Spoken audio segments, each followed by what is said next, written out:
You have heard all that is happening around the world. Now they want to cut us off, cut our communication off. And the reason why they want to cut our communication off is because we're telling the truth. And our truth is not their truth. Their truth suits them. And they feel say everybody I go follow them. Not I, we may say. Not I.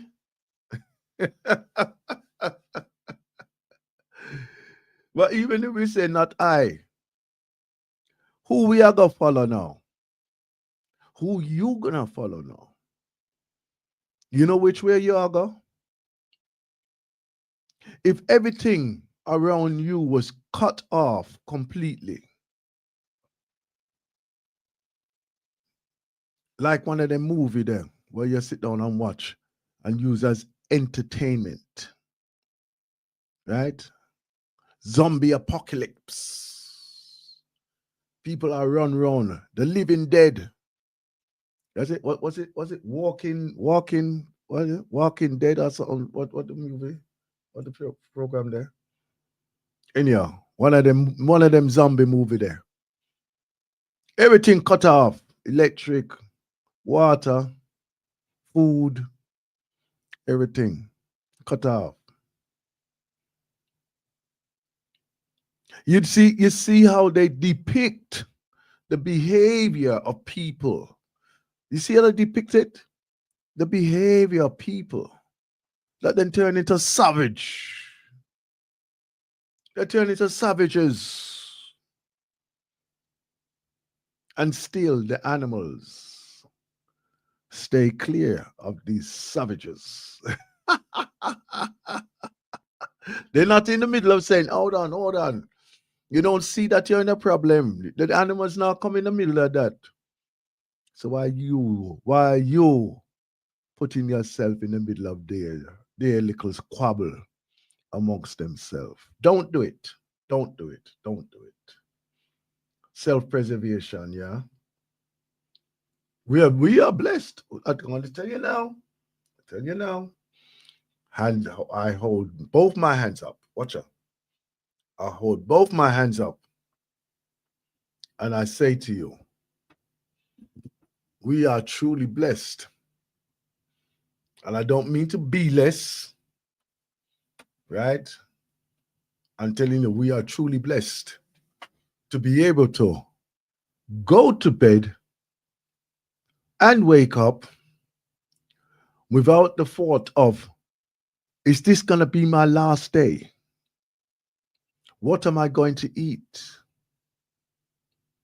Can I clean my skin? Hmm? Am I going to actually be able to go outside to enjoy the sunshine on my face? We are truly blessed, you know. Well, the majority of us who's probably in the listening right now, right? Ungrateful teenager, I'm talking to you as well. Miss, Mr. and Mrs. I'm here watching my TV, but I got something going on in the background. I'm talking to you as well, right? Yes, we are truly blessed. And let's not underestimate the power that we have to make changes. And this is the thing. The majority of us are good. I'm going to guesstimate. I'm just going to guesstimate. A good 70% on the outside of us have no concern. We have no, we have not even made ourselves known or participated in making changes in this world. Right? You get the one and two and three and 10. who will make the noise. And the majority of us will just start to say, look upon them, no? The majority of us will stand aside and say, look upon them, no? And as we look upon them, they are wondering, can you not see? Can you not see? Hmm? I had the other way. The other day, I had a video running. I had a video running the other day. And while it was running, it was about who was it? Noah. Noah, right? And you know Noah a madman already. You know that madman them. My chat about this and chat about that, and him and this and that, like him something special. You know Noah. You know Noah, right? Because we all know we all know of a Noah who living round we already.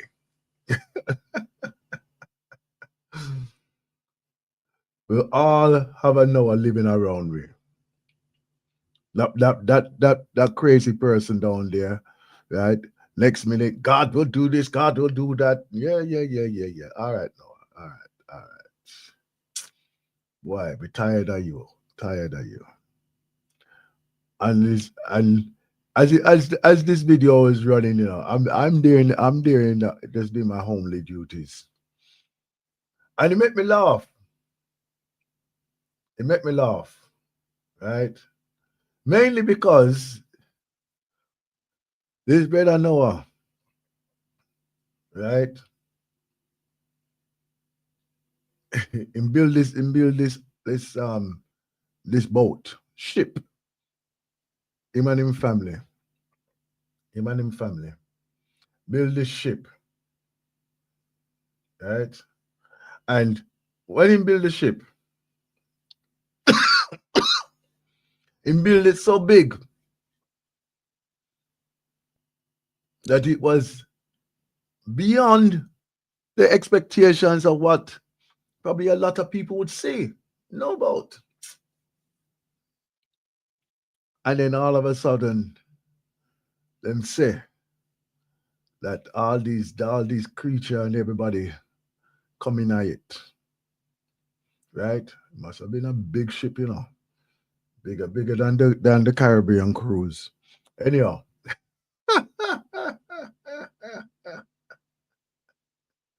so watch I know, watch I know.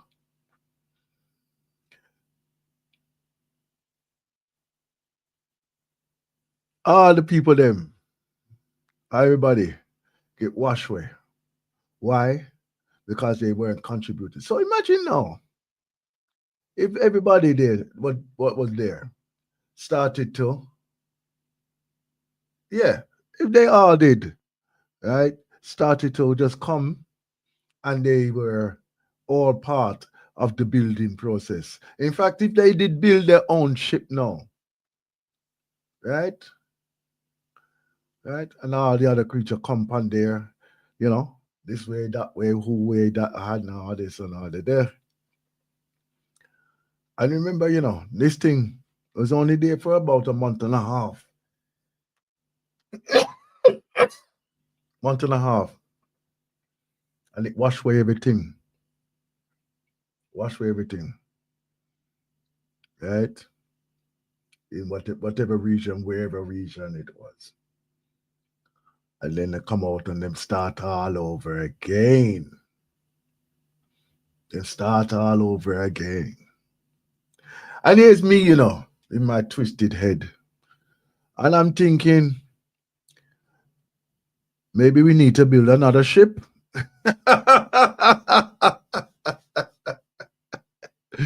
We need to build another ship right now. Eh? Because if we build another ship right now, no doubt, all those non-believer and whoever, whatever, they would come and bomb that up too. Right? They'll come and boom it up. But it looks like either figuratively or literally, we're gonna have to make a move. We're gonna have to make a change. We're gonna have to make a difference. Because the foolishness we're going right now, the foolishness that everybody seems to be jumping on, being part of, seems to be getting out of hand. Out of hand. They're on the verge of baying for blood.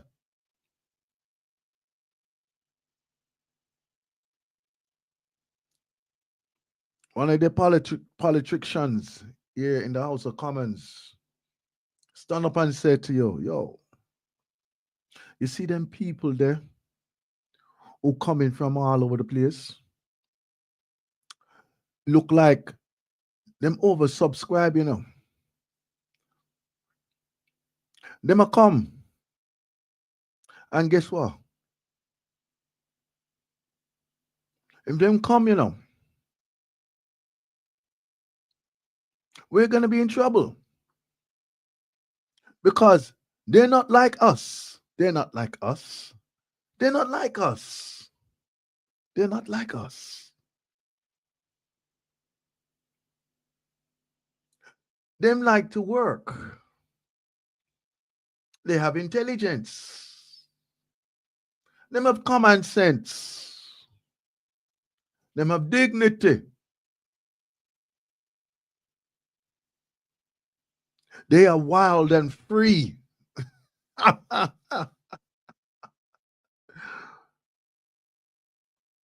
They are wild and free. They're not like us. They're not like us. They're not like us. Magnificent people, magnificent family. Look at our uniqueness.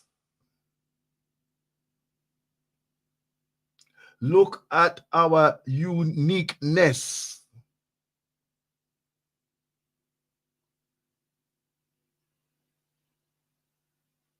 We are so blessed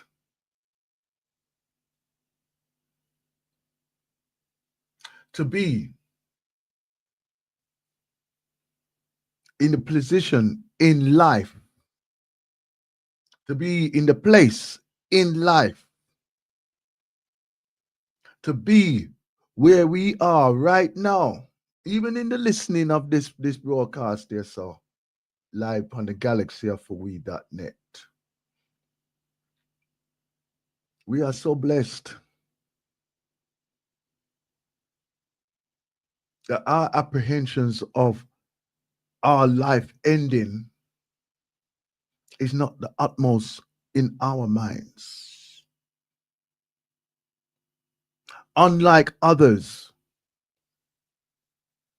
and I'm talking to the rest of the world right now, I'm talking to the rest of the world. Unlike others around this place called planet Earth,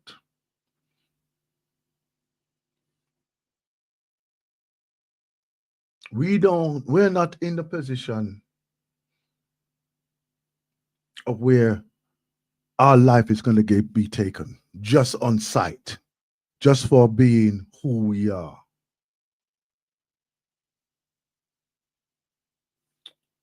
Greetings, Joseph. Thank you. Grand rises to you. Let me get back to the talk now. We're not in that position of where our life is going to be taken just for being who we are. There is the apprehensions from a few of who we are, what is our capability. Ignorance, in my opinion, because if I'm of my age, and we've been telling them all our lives We've been telling them all our lives of who we are and how we stay. We've been telling them. We've been showing them.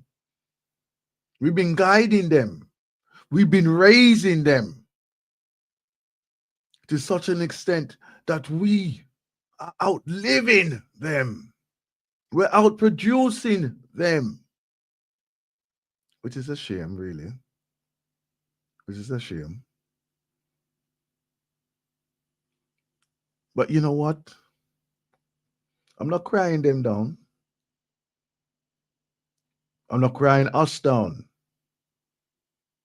But there's a time when we have to cut and run. There's a time when we have to cut and run.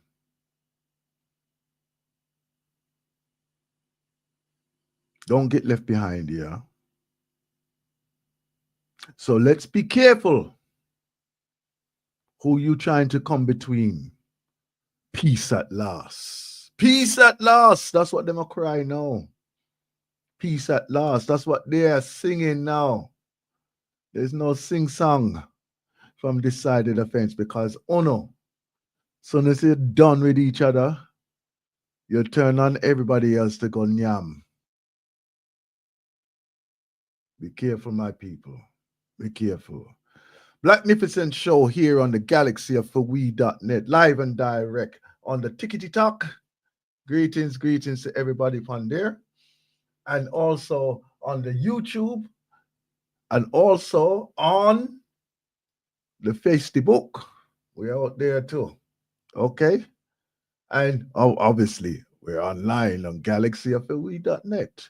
Lines are open on 07495395360 and also on 0203576176. Come live if you wish to come live, and we can converse of what's been happening for you over the last 7 days.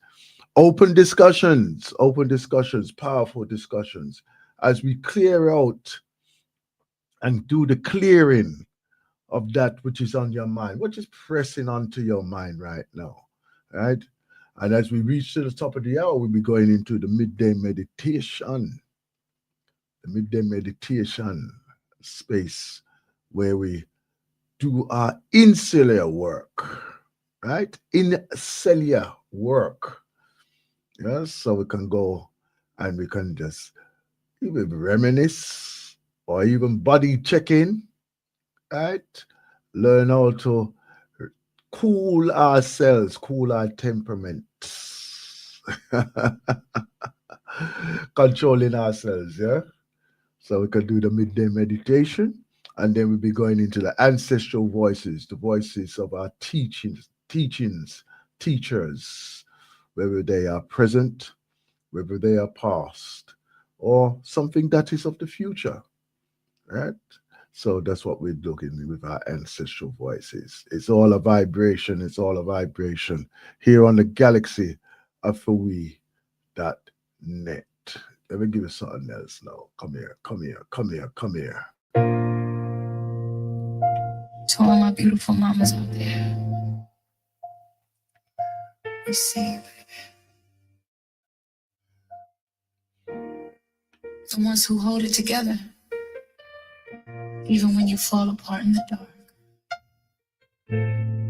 The ones who smile for the kids. So how are you? How are you people? How While are you silently pray for yourself. Oh, you sent me a prayer for what, Miss Tink? You ain't weak. You're warrior made. And I just want to remind you of something. You woke up tired, heart heavy, but you still move. Yeah. The one, the lotion I'm using right now is like you always do. Olive oil. If you ain't cried in weeks, cause you ain't had time, and you ain't heard, think you in a real long time. But I see the strength in the way you try. Even when your world ain't treating you right, you carry them babies, still carry shame. But baby, you are not the one to blame. You're a good mama, don't ever doubt it. Even when you feel forgotten and crowded, you keep pushing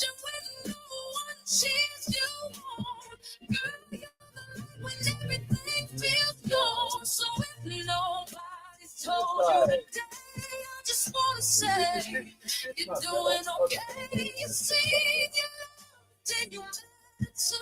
We see you, mama. We see you.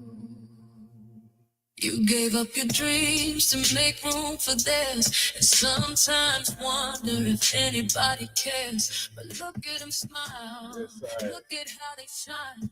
That's your love planted deep in their mind. And maybe or maybe he's dead, but either way, you played away. Wipe the tears at night, you played so well. But baby, who's checking on you? You're a good mama, don't you forget. Even if the world ain't seen it yet, you keep pushing when no one cheers you on. Still fighting battles when the strength is gone. So if nobody's told you today, let me be the one to say you're doing okay. You sleep, then you Everything is died, bro. Everything is died. I'm just doing my clearing before I do the meditation. Don't you quit, don't you fold. I know it's hard, I know it And how's gets everything going cold. for you? Those babies, they're watching you rise in your story. That's where their strength lies. Take a breath, Yeah. wipe your face. No. And remember, Yeah, looks good though. Looks good. you're a good. I know.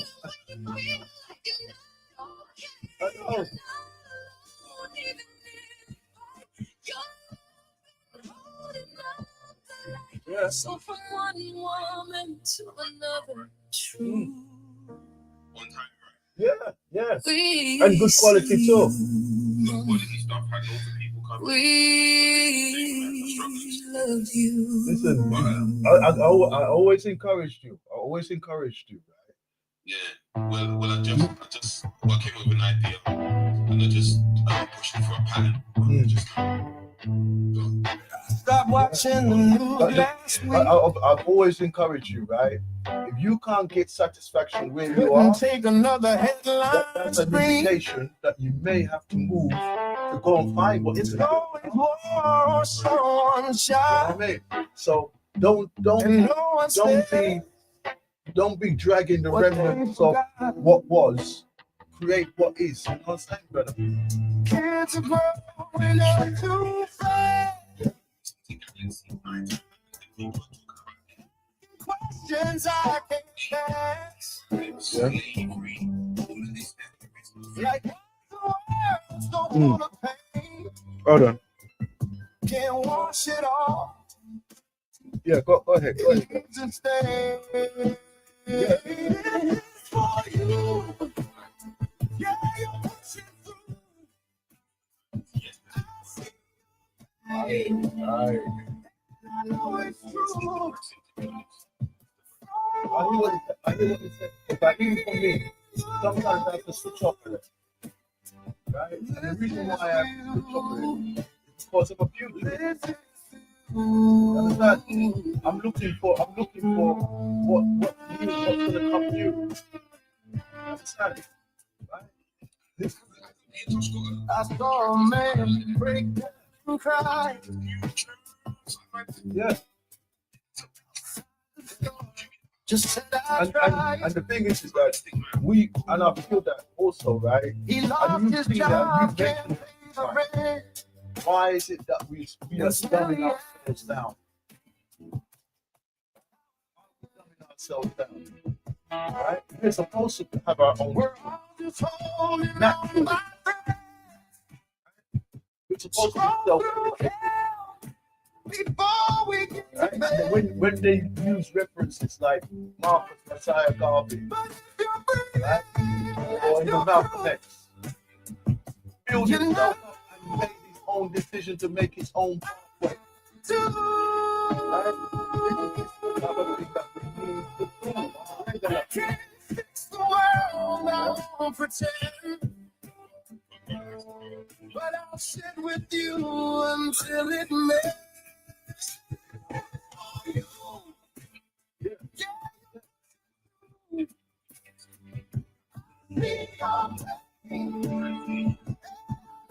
true.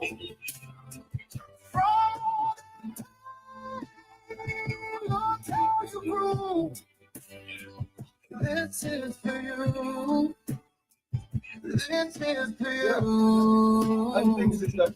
Right. So let me know, say your name. Call your mom, forgive the blame.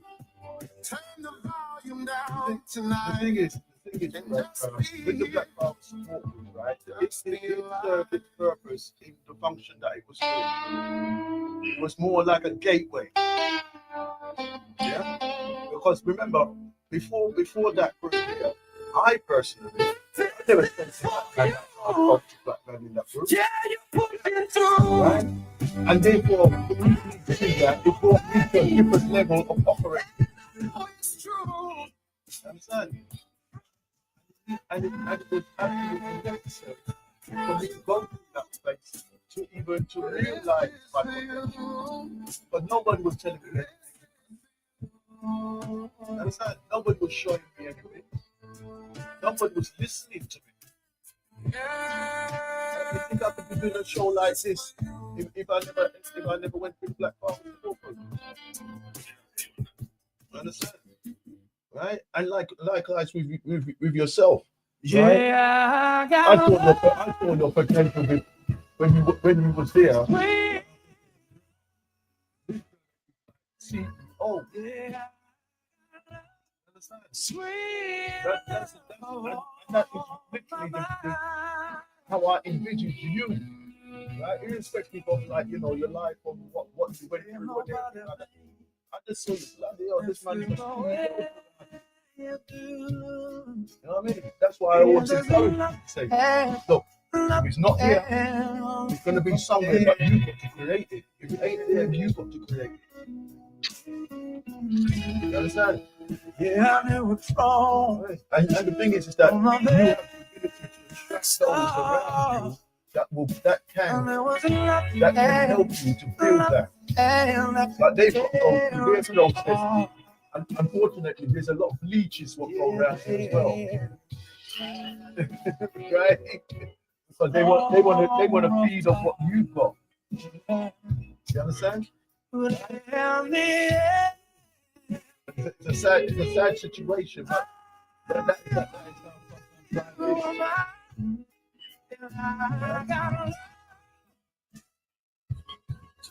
sweet love. Yeah, I got love. Sweet love on my mind. All right, listen, I'm gonna get back to my show.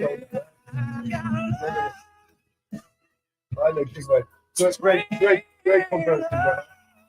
Anytime, any place, you know. Yeah. Let's go.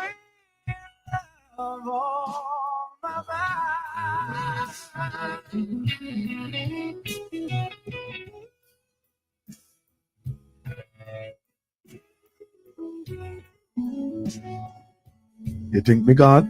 You think me to go away? I ain't got too far. Oh.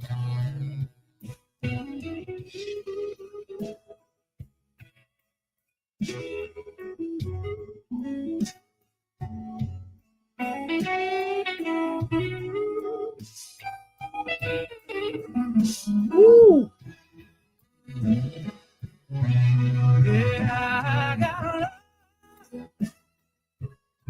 Sweet love. Yeah, I got love. Sweet love on my mind. Yeah, I got love. Sweet love. Yeah, I got love. Sweet love on my love. Sweet love.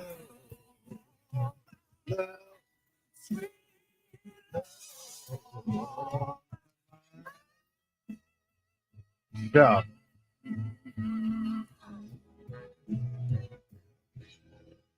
The brother can sing though, innit? Sing. Greetings, caller. Great Grand risings to you. Grand risings. Welcome to the Blacknificent show. Yeah, going right. Can you hear me okay? Yes, we can hear you fine. Yeah, I called earlier, but the music was in the background, so I don't think you were hearing me, so I had to come over and come back in again. Yeah. Yeah, man. So how are you, my brother? How are you on this beautiful rising? We've got sunshine here in London. Well, it's not sunshine here. It's a bit overcast, but yeah, you know, it's still okay. As I said, I mean, I do thanks, you know. I mean, as I said, we don't have that flood. So Yes. we need to go build a ship at the moment. Yeah. I know. I'm looking and watching and seeing all these things, what's happening around, you know. But remember, you know, right? And I know that we've discussed this a few times, right?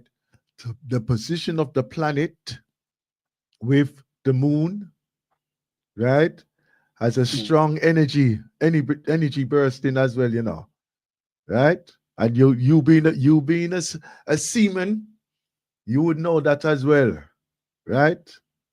Seasonal changes and everything, you know. So we appreciate that still, yeah. Well, of course. And I said to you, you know, I've been blessed to see certain things in my life. I mean, as I said, you know, hurricanes, volcanoes, all these sort of things. You know, I mean, those are disasters, you know, and it's amazing that, you know, I remember when the Hurricane Hugo hit Manchester. Oh, whoa, yeah. And the pharmacist was literally walking around practically almost naked. You know, he was in a daze because of the horrors of that wind howling and everything, you know what I mean? And it's almost like it's in a suicidal state, you know what I'm saying? You know? So, yeah. Thing is that like you said, we're here for a time and we don't know whether the whole day or the next day, you know, and we have to do what we can. I mean, I was just reading something this morning about this sister. I mean, repeat that again. You was reading what? I was reading this morning about the sister, and she her son was disappeared. Some say that the son is murdered. So he's asking the question, you know, please, you know, she's asking the government, the police, but I mean, tell me, please, you know, I mean, where's my son? I mean, what if you killed him or whatever it is, or whatever he is, just bring his body back to me so I can bury him. Yeah. I mean, don't throw him in the sea, don't throw him in the sea or whatever, you know. Yeah. And she's saying, well, you know, I worked hard to bring up this boy. Now he's no longer here. You know, I mean, why you all take him out? Yeah. You understand? You know, but I mean, and that goes in line with one of the things that a Jewish lady reiterates about the same thing that's happening in that area of Palestine.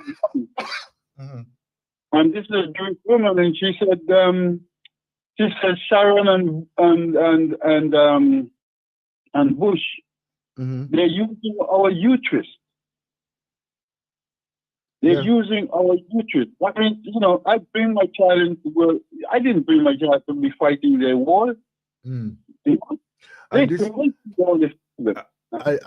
I don't know if you was listening earlier on. This is why I say, don't put your foot in the middle of two dog fighting. Right? Because the dog will just see foot and food. Yeah, I heard that. Yeah. You understand? Yeah. Right? And the thing is, you know, no matter how much good intention you have, right? They don't care about that. They don't care about that. They don't care. They don't care at all. You understand? And even when them finish fuss and fight, they will turn around and look on you and you're still food.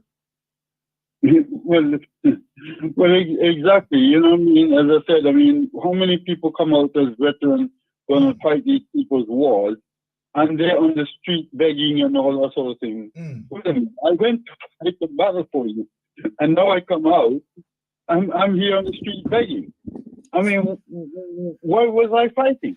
Exactly. Shouldn't you have something in place to you know, because you're a different person if you're going to fight a battle for somebody, isn't it? I mean, yes, we're all doing our little bit. I'm looking on the faces as I walk down the street. Yeah. And you can see those who are battle worn, life worn out there, and they look exactly the same.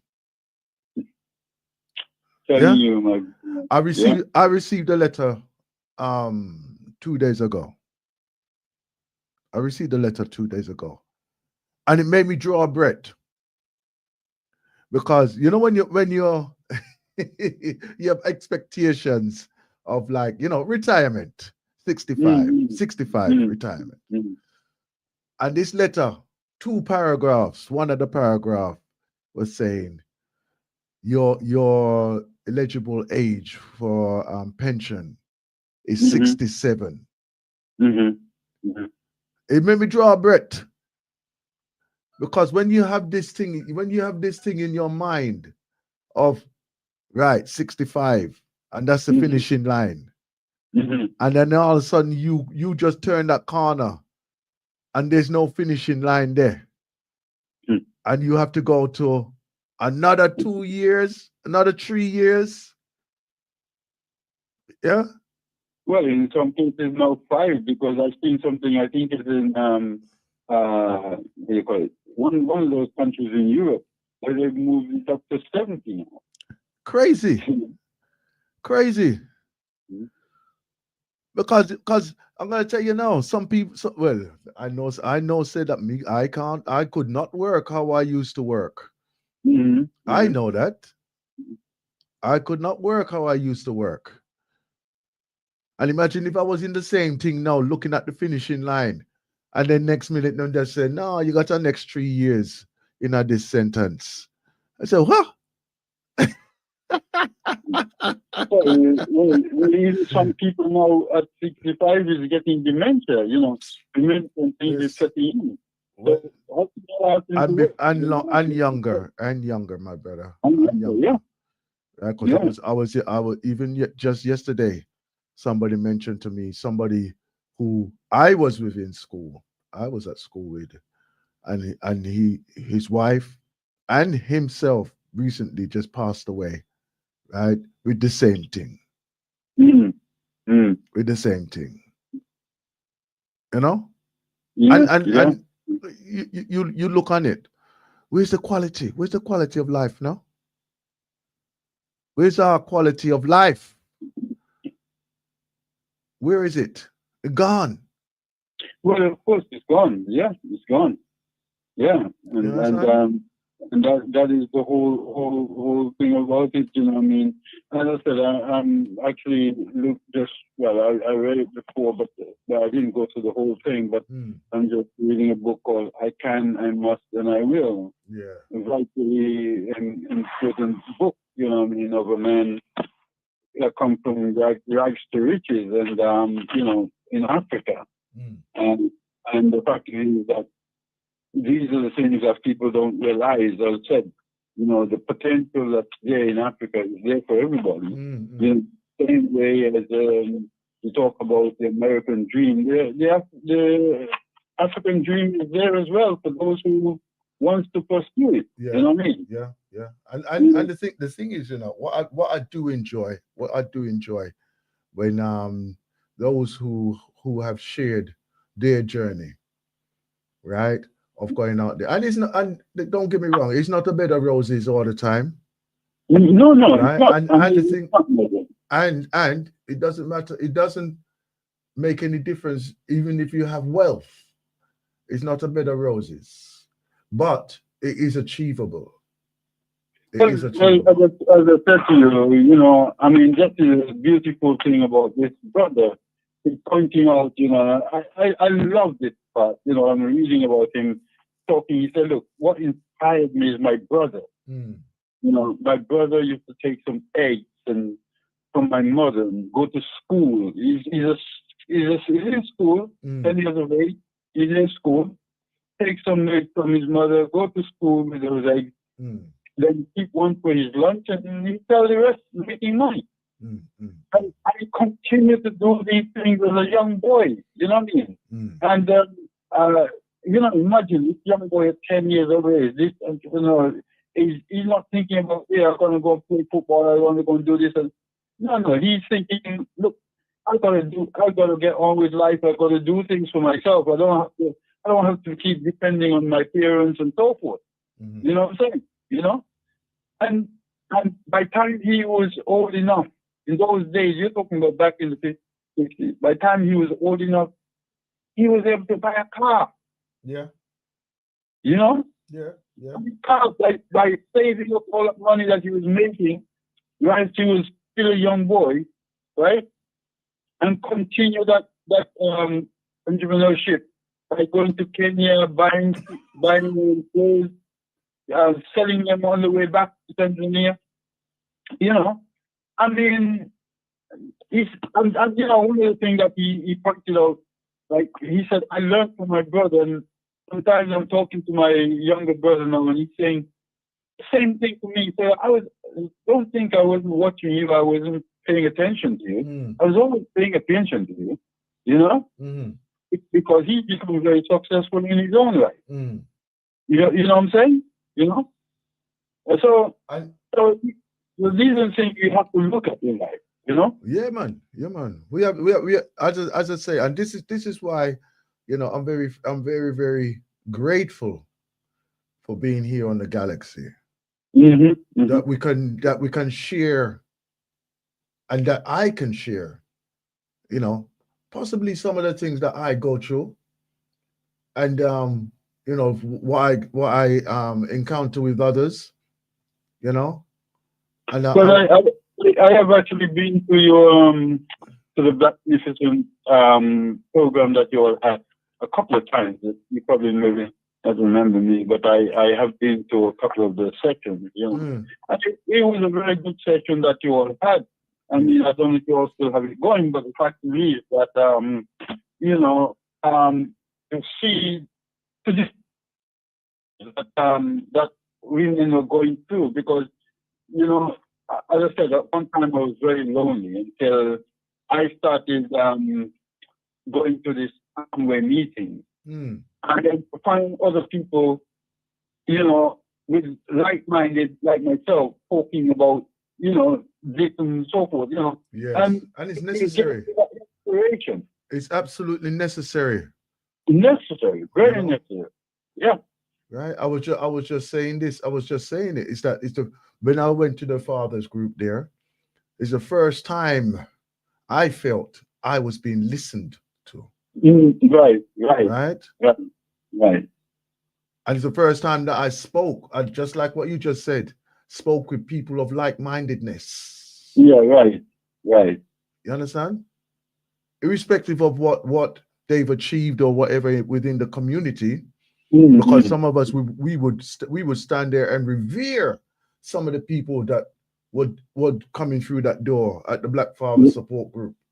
Right. But once they sat down with us, we're all the same.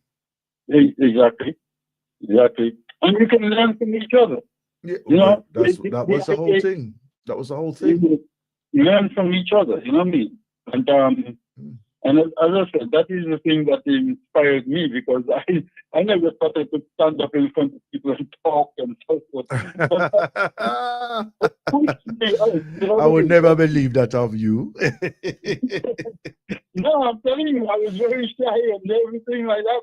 But so that program pushed me out, that I, you know, be able to stand up and start talking. I mean, I'm still not probably great at it, but it was something that bring me out, you know, bring that thing out of me. You know what I mean? Exactly. And you know, one thing that I would always love to see, right, is when somebody takes that initiative to start another group. irrespective of Yeah, what I think subject it- is. I think it's something- Yeah, I think it's something that was good. That Me I'm too. surprised that it came apart, but no, it's something that really needs to be continued, especially in the vein of what many of our men and things are going through, and maybe also for the women as well, because I remember Definitely, they need some quality interaction. interacting. Yes, They need quality interactions. Yes, definitely. That's the second time I'm hearing it today. Careful, you know, because I only let it happen 3 times and then it has to be activated. No. It really needs to something. It's something that needs to be continual. You know, I remember some years back, Dr. Abu, I think, used to play this thing from this sister from America, Sharazad Ali, talking about you know, about men and women issues and the importance of women giving paying certain attention to their marriage. Beautiful sister. I mean, you know, and you know, Dr. Abu, I think, has played a few times, and things like that. It's very needed because many people, you know, one of the things I said, you know, in life, unfortunately, for many people, some of us are very fortunate to have parents or people who guide us, you know, especially women, to guide them to the motherhood is coming and let them do this and so forth. But many others don't have that. You know? Never had that. All of a sudden, boom, there's a child in the world now. What do I do? Well, you know, this is the reason why we need these gatherings, right? And these types of gatherings, right? Because at some time there's always somebody who's in the learning, the listening, right? And also those who are able to impart information to others as well, you know? All right, listen, I'm going to have to go into my midday meditation now. Yeah, okay then. Thank you. Okay then. Yeah. You can join in later on as your day goes, okay? Yeah, I might see you on the other side depending on what the conversation is. Yeah. Thank you there. Thank you so much. Thank you so much. And that's our brother Akram there. Right. Let's go into our midday meditation. This strong, right? Little bit past the time, but still was a very empowering conversation that we had there, and that we will always have here on the galaxy of Fiwi.net on the Blacknificent Radio Show. Hey. Midday meditation is a place where we can take our time to do the insular work, whether it be physical, mental, or spiritual. Let's journey within. Let's be reminiscent from within. If the lyrics are attuned to you, nice. If not, let's be creative. Let's answer those questions and listen for the answers from within as we enter into this Strong's midday meditation.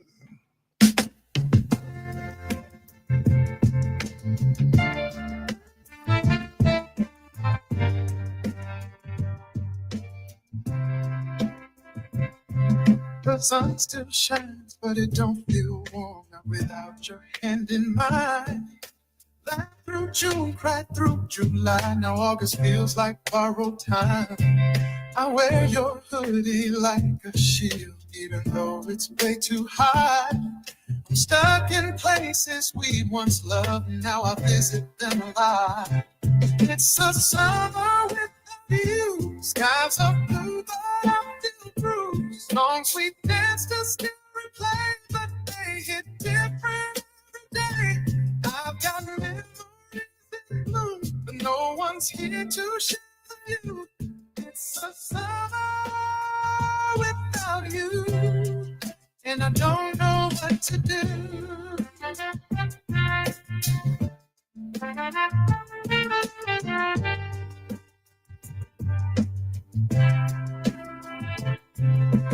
friends say I should get away, but every sunset looks like pain. Even fireworks lost their spark since the night you slipped away. I still pour 2 drinks on Friday. I still check my phone too much. Even waves don't crash the same when I'm not in your touch. It's a summer without you. No late night drives, no, I miss you. Every breeze feels incomplete, like the air forgot to breathe. I keep pretending I'm okay, but I miss you every day. It's a summer without you, and I won't go away.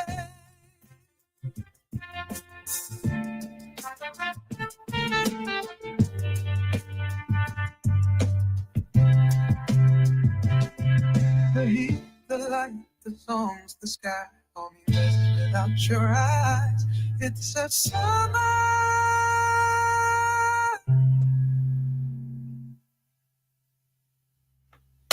without you.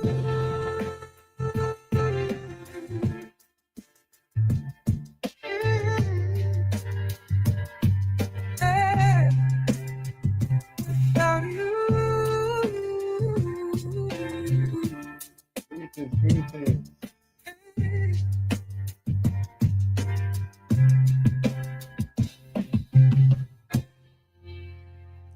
You're in tune to the midday meditation here on the galaxy of Hawaii.net on the Blacknificent Show.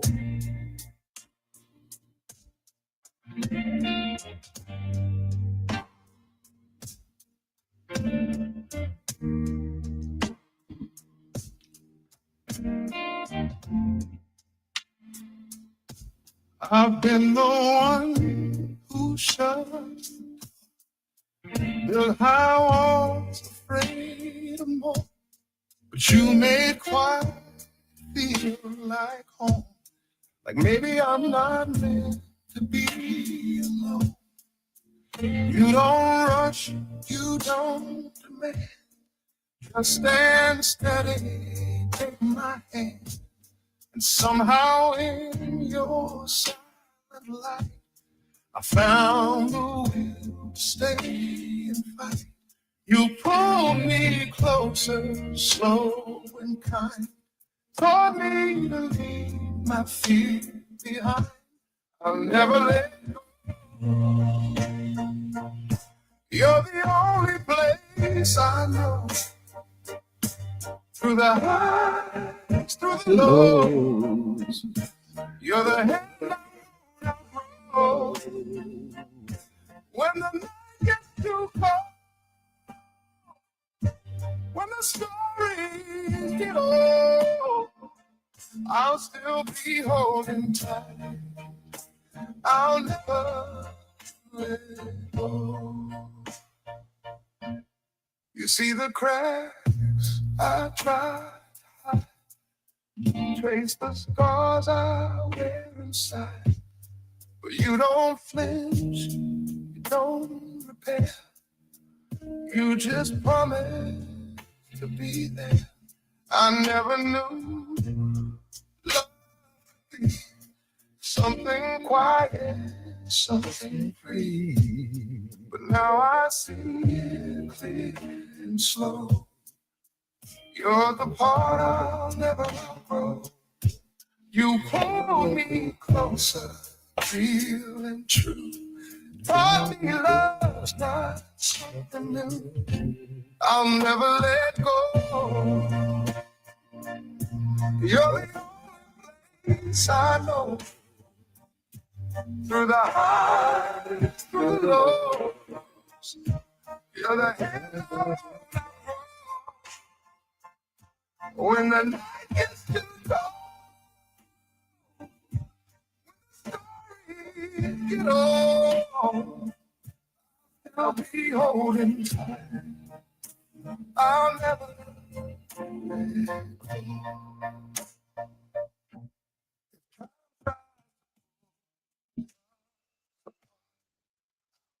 Be here, heart to heart, no matter where the rivers flow. You're the one I'll never let go. You're the only place I know. Through the highs, through the lows.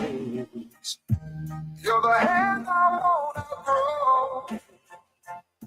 When the night gets too cold, when the stories get old, I'll still be holding tight. I'll never let go. I'll never let go. I'll never let go. Yes, I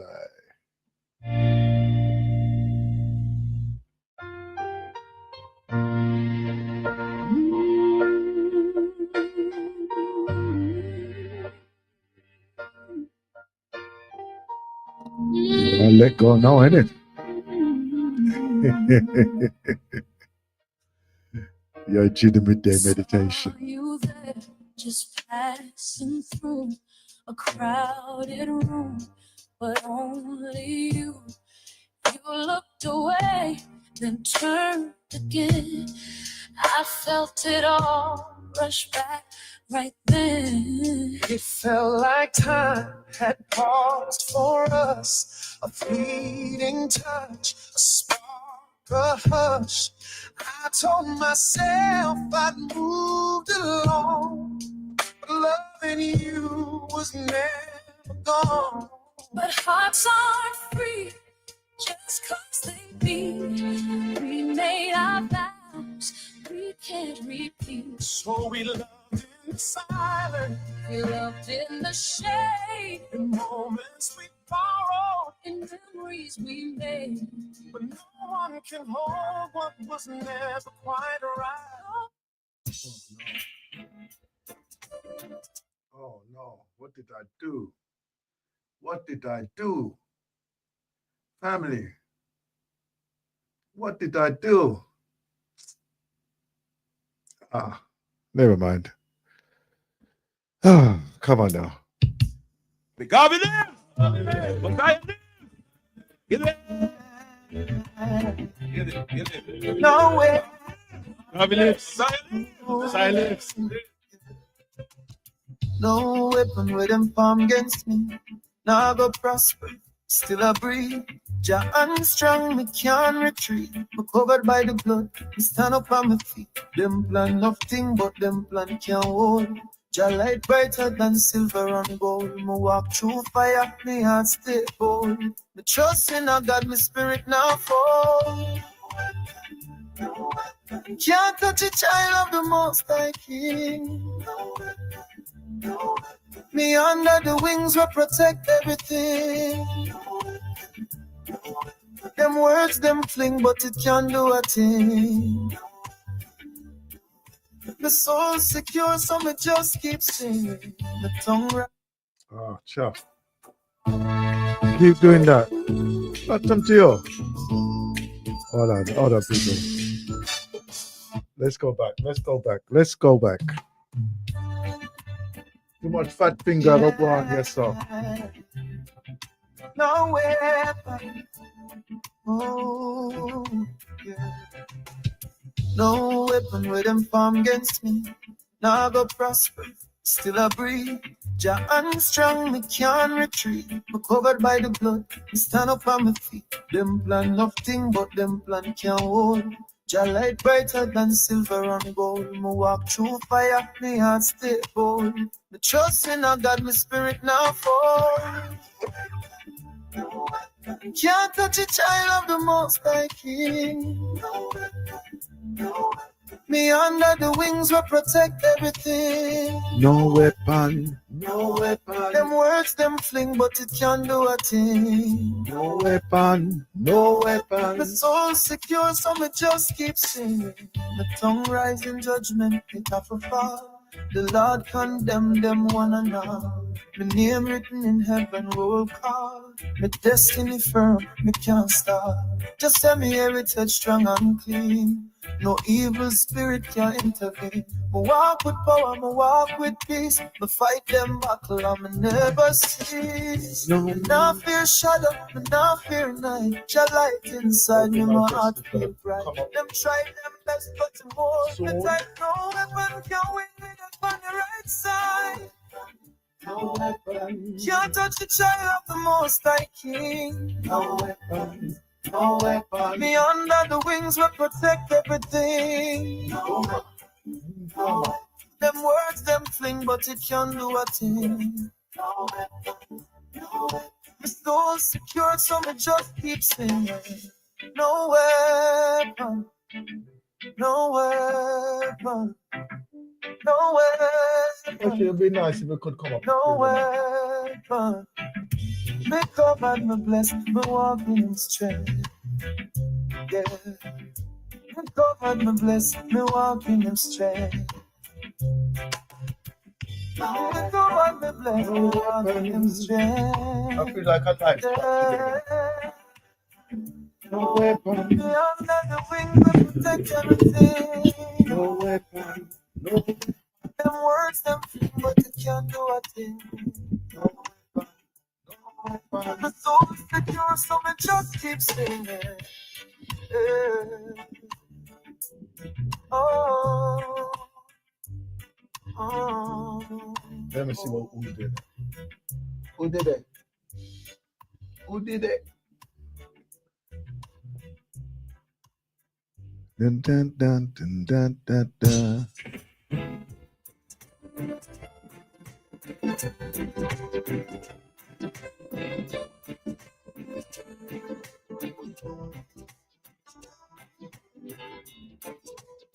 I lost that love before, but man and closed the door. But you said try just once more. I chose you for the one. Now I'm having so much fun. You treated me so kind. I'm about to lose my mind. You made me so very happy. I'm so glad you came into my life.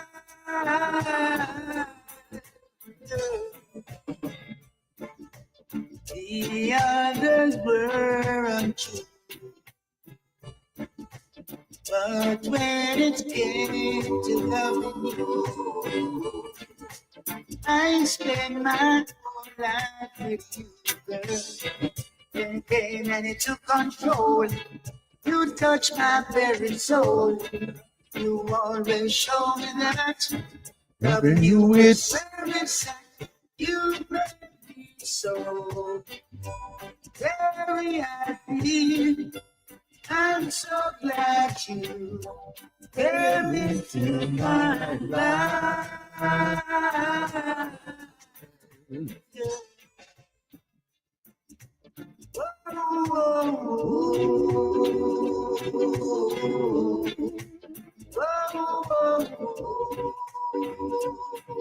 Yes.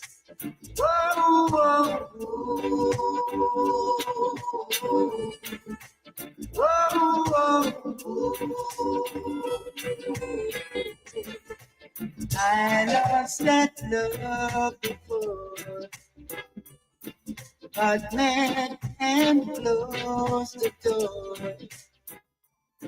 But you said try Just once more. and it came and it took control. You touched my very soul. You always show me that loving you is where it's at. You made me so very happy. I'm so glad you came into my life.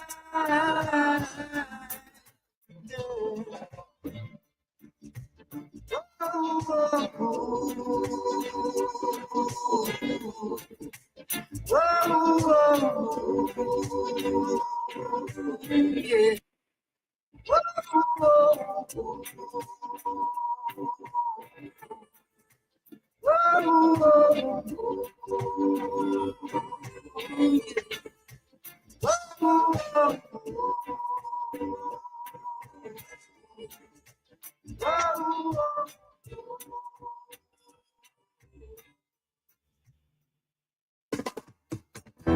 this is Daddy right upside the sister called Jamelia. Sunshine, blue sky. The clouds have rolled away since you showed your face. Yeah. And though you have doubts, don't cry. Just wipe those tears away. It's a brand new day. Hey, yeah. I know you're feeling lost sometimes, like you can't find your way. But everything is gonna be okay. Just let your light shine through you. No, he won't lead you astray. When you remember who you are, girl, you're a shining star. You're a beautiful lady. Your love is good. Lord of mercy, go on and shine your light on us. Woman of the sun. Wow, you've been talking to you lately. Yes. Woman of the sun. Yeah, Mama's the queen. Shining woman of the sun. Yeah, you got to know what I mean when I said she's my queen. You're the woman of the sun. I just love that queen. Check it out. We not you alone have faced your burdens, but still you bless us with a smile even when you're hurting. So many things you're learning. Watch your watering those roots, can't they see you growing? Can you believe you can change the world? Don't be afraid, you got it in you, girl. Never give up, just hold on to your dreams. They're all you'll ever need. You're a beautiful lady. Hey, hey, hey, hey. Your love is good. Lord of mercy. Lord of mercy. Go on and shine your light on us. Woman of the sun.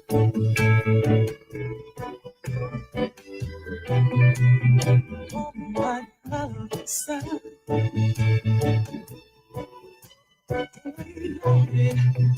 Woman of the sun.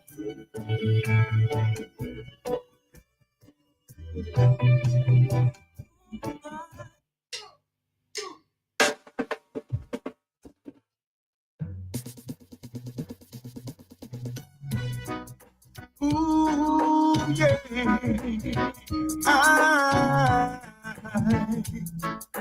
Oh, yeah. Brothers and sisters, good day. You and the man can just sing, say, all of mercy. Sometimes it's hard, trying to make it, believe you me. You know.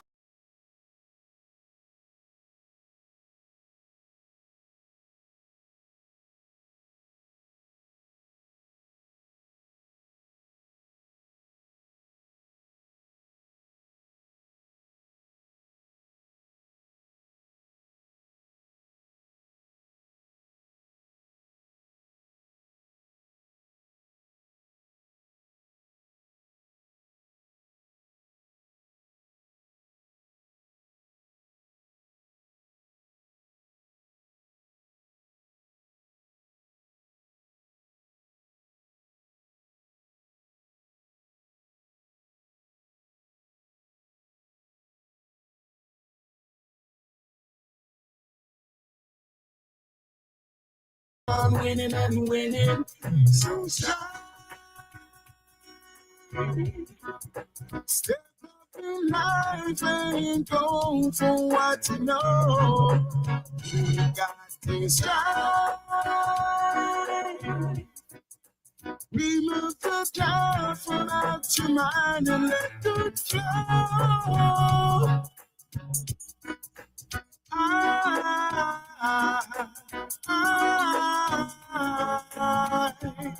Oh yeah.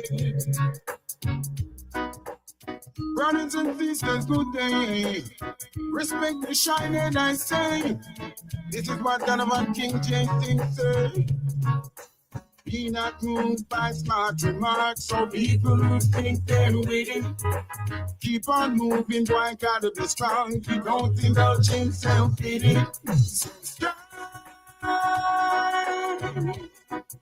Step up in life and go for what you know. You got to strive. Remove the doubt from out your mind and let it flow. With obstacles in your way, you may fall before you rise. But if you want good, say you know that to run. So get up and keep your eyes on the prize. And don't start on your brand with your foundation. The Almighty One, that's your foundation. Nobody can preach and switch because that's definitely wrong. Let me know, don't forget your friends and where you come from. If you are seen, remember that's nasty. I know you have a man and you get to a large street. You fall about the street, but you're beating one sweet. God on the silent river, you know him run deep. Throughout history, lots of great men and women who went about things the old-fashioned way. They just kept on winning and winning. So shine. Step up in life and go for what you know. You got to strive. Remove the doubt from out your mind and let it flow.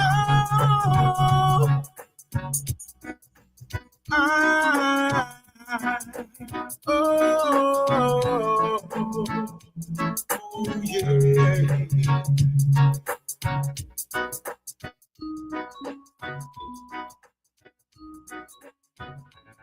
Think we're done yet? One more.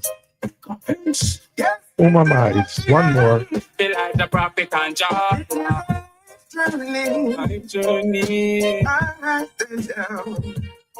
Love is a journey. Sure. That's where we belong.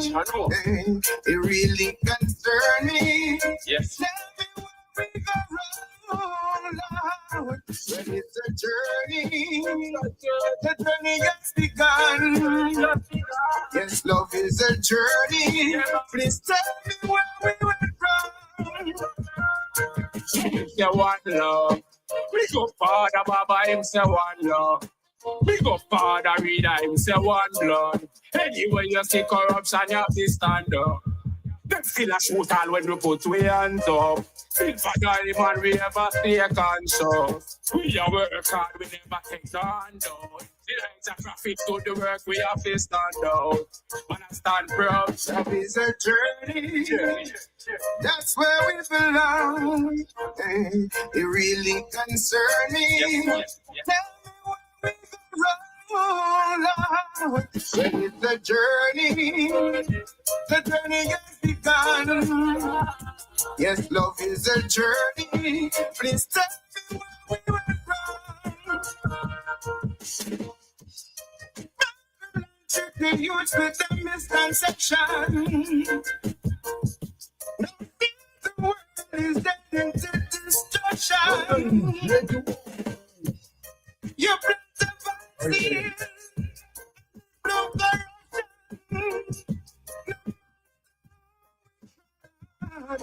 You see it's wrong. Life is a journey. Life is a journey. Where we belong. Sure. It really concerns me. Let's move into our ancestral It's voices. a journey. Yes, love is a journey.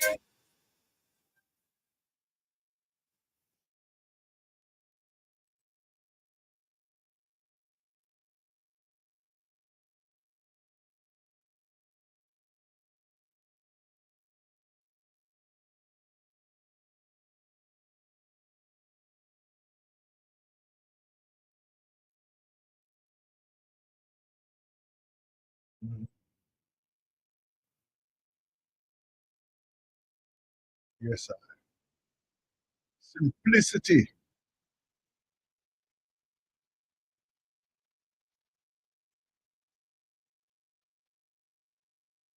Yes, sir.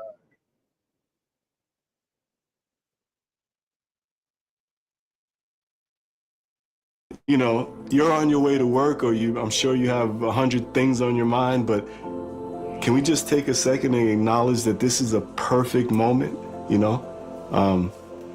At least I got to see it, and now I get to share it.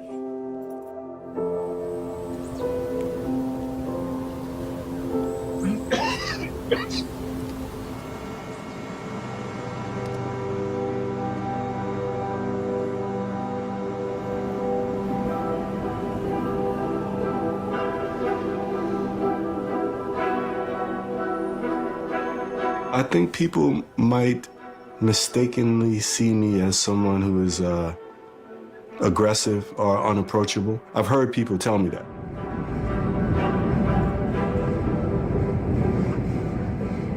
Growing up in Brooklyn, New York, and particularly during the time I grew up, which was a very dangerous place to live, I've acquired a facade of toughness and keeping a very straight face.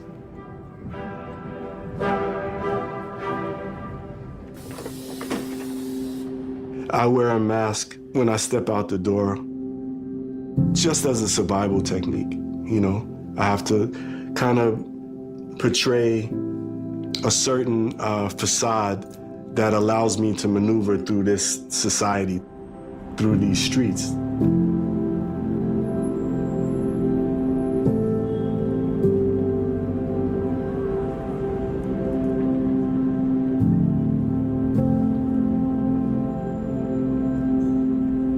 In fact, if I had to wear a mask that really represented me, it would be a clown mask, because I'm just like always like looking for the silliness, the joke, the moment to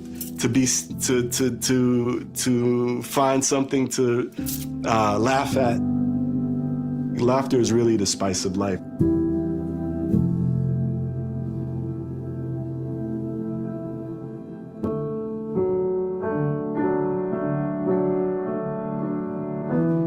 When I took this apartment, the guy showed me the apartment and said, "This is a really great place."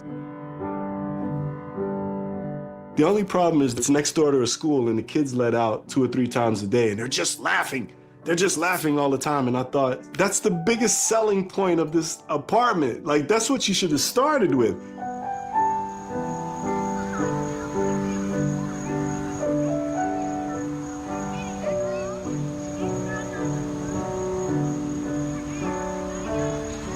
I get to hear these children laugh twice a day, and what that does is it reminds me when I get bogged down with being an adult, when I get bogged down with this identity of, you know, having to be serious and mature, I recognize this shit is all ridiculous. And the kids remind me in their laughter that really that's where it's at.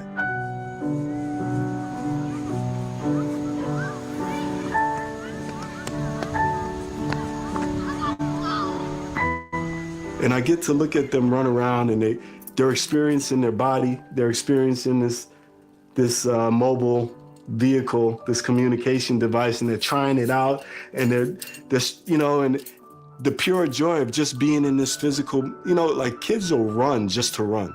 They're not going anywhere. There's no destination. They're just running because they're like so happy to be in this body, you know, and they'll laugh and they'll shout strictly to laugh and shout.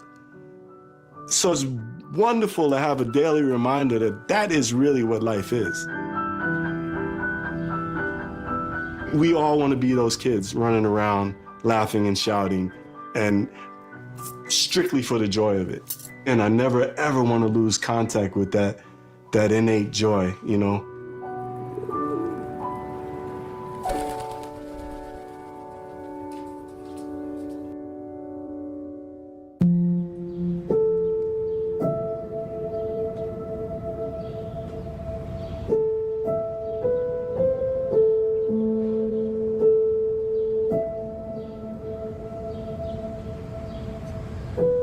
Overall, I have to say that I feel incredibly grateful for this journey. It's been full of challenges, ups and downs, a lot of pain, a lot of bliss. It's really been the full ride.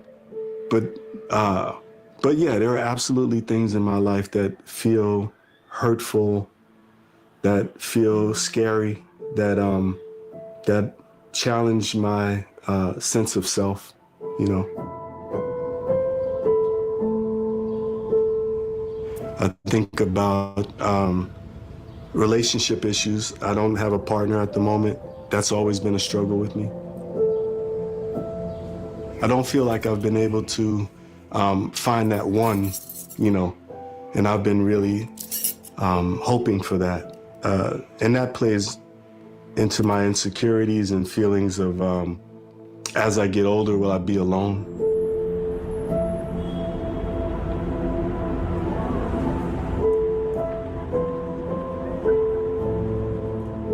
I often struggle with the idea of my self-worth, whether I feel good enough. I think that comes largely from the way I was brought up. For many years, if you had asked me how I was raised, I would say I was left to my own devices, right? I raised myself, which was a soft way of me saying I was neglected. And that neglect, what that told me as a child was I wasn't worth the love, the attention, the guidance. And here I am, I turned 60 at the beginning of this month, and I'm still struggling with this idea of, am I worthy? Am I worthy?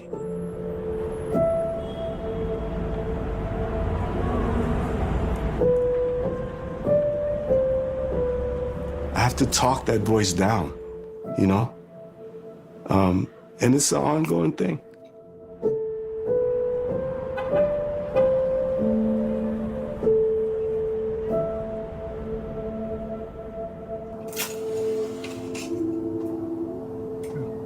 That's the primal question, isn't it? That is the question that we are all constantly asking ourselves, right? And whether we're doing it consciously or not, who am I?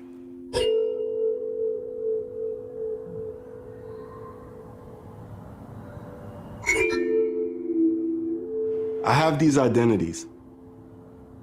I came into a family that was financially disadvantaged, with an African-American mom and an Irish-American dad who were both very young. There's a lot of addiction in my family, a lot of mental illness, a lot of unaddressed traumas. These things that I could put on paper as, these are who I am. All those identities that give me building blocks but aren't who I am. They're not who I am.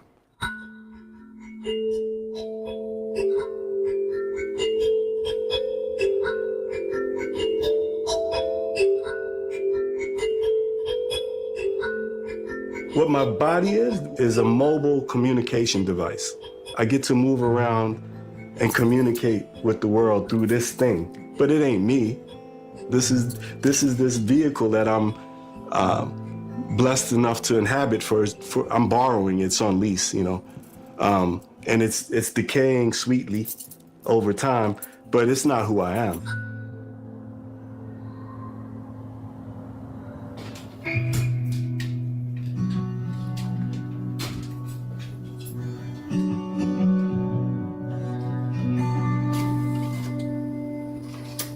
I feel worthy. I feel enough. Honestly, it's interestingly enough, it's when I'm alone and away from people. When I don't have what I perceive to be the judgment of other folks, is when I feel my fullest worth. You know, for my birthday, at the beginning of the month, I went away and I had some time alone in the woods. When I step out the door here, I'm immediately seen as a man, as a black man, as an older black man. Immediately I'm put into a category and I'm treated as such. And because I'm treated as such, I start to see myself as such. When I'm alone in the woods, those things don't apply. And I get to be my most authentic spirit self.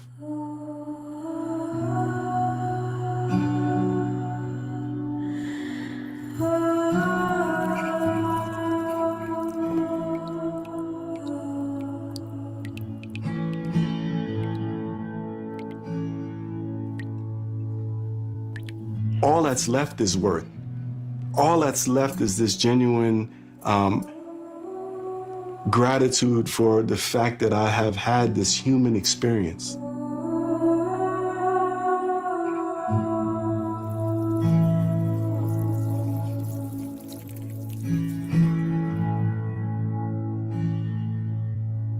I had the blessing of being a teacher, and I worked with mostly inner city kids and kids that came from backgrounds like mine, disadvantaged backgrounds. And often my speech to them would be, you know, you need to recognize that you're smarter than you think you are, you're more beautiful than you think you are, you're more intelligent than you think you are, you're more capable and resilient and resourceful than you think you are, you're stronger than you think you are. Like, constantly reminding folks that we live in a society, unfortunately, that beats us down and tries to kind of keep us in boxes. And I think if we can connect to our divine nature, we'll recognize that we're limitless. There is absolutely nothing that should be holding us back across the board. Race, gender, nationality, religion. The divinity is the uniting energy that we all share. And I think reminding myself first so that I can go and remind others that that's really the core of where we're at.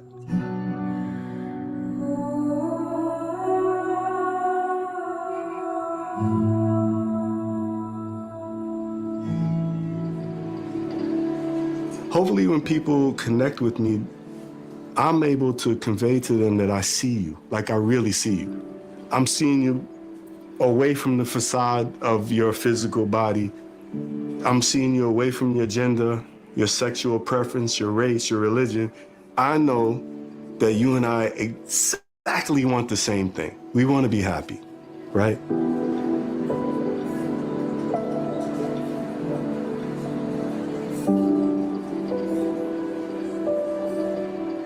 I've been really blessed to have the full range of experiences with people. I've had deep connections with people who are down and out, you know, on the so-called lowest rungs of society's ladder. And I've hung out with people that are famous. And what we want is all the same. I really feel like every single human, from Donald Trump to Dalai Lama, basically want the same very simple things. We want to be loved. We want to feel secure. We want to feel healthy and good. We want to be respected. And we want to feel like our life has purpose. Really, I think everybody wants that, right? How we get there, sometimes, unfortunately, we get a bad playbook. We get wrong information. We deal with traumas and so on. So it comes out kind of sometimes, unfortunately, hurtful. But really, if you can look at every single person on those 5 principles, I know that person wants to be loved. I know they want to be heard and respected. I know that they want to feel healthy and good. You know, I know that they want to feel like they have a purpose. Every single person has that.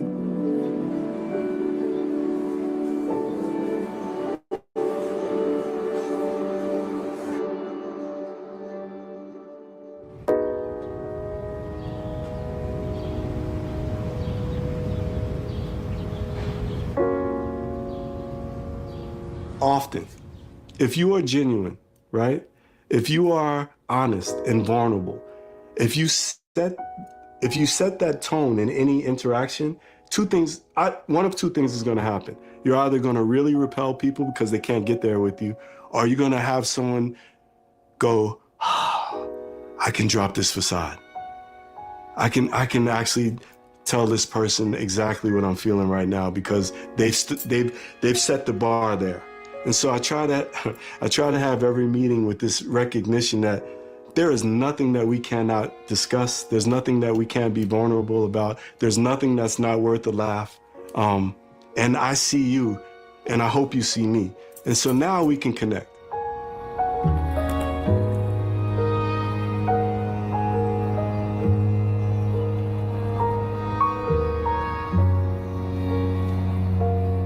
And we can talk about the serious shit. We live in a very, very serious time, very dread time, explosive times. I'm not denying that. And I've grown up in a very hard world. But if I meet you as my most genuine and authentic self, my truest God, joyful self, I am inviting you to meet me at the same place. And I know you're there. I know you're there, you know? So we can get there together, I hope.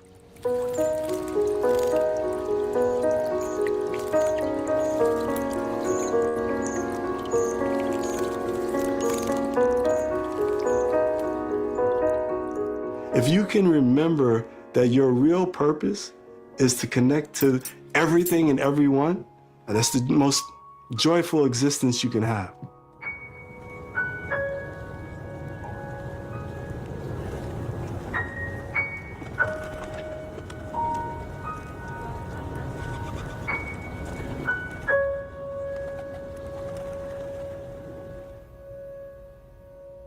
Thanks for watching our film. Every story we've made is possible thanks to the support of our patrons. And if you'd like to continue to support us to make stories that explore the infinite beauty of being human, sign up on Patreon. Thanks.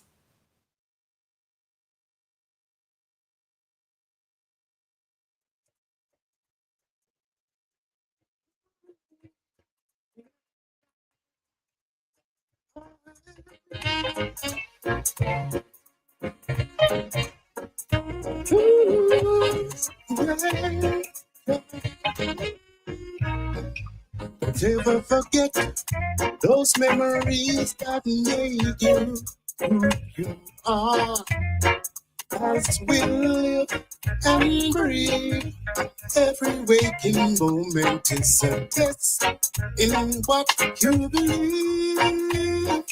Stay strong, keep on holding on.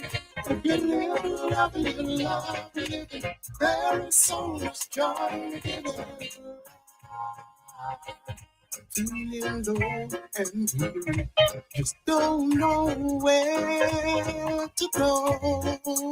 Oh no, you're the key.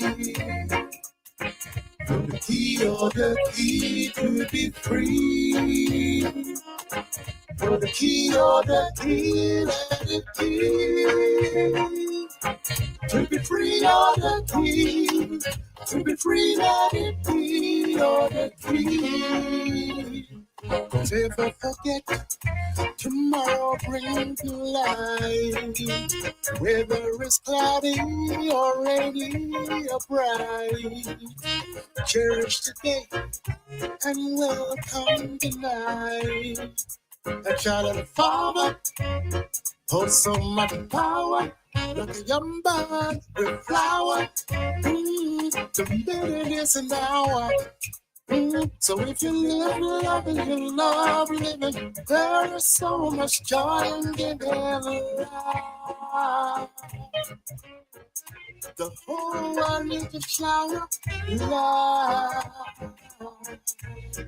You're the key. You're the key, you're the key to be free. You're the key, you're the key, let it be. To be free, you're the key. To be free, let it be. You're the key. The minute is an hour. It doesn't grow like a flower. So live now. Live now. Live now. You're the key. You're the key. You're the key to be free.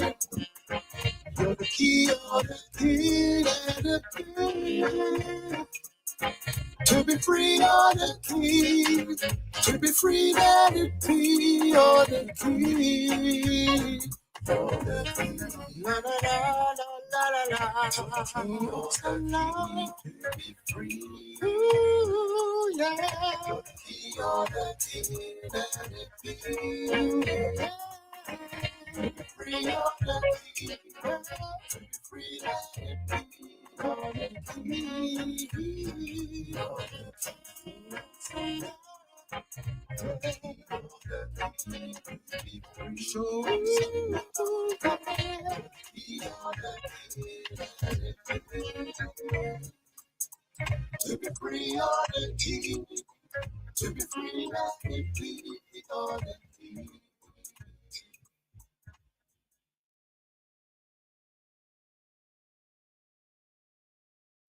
You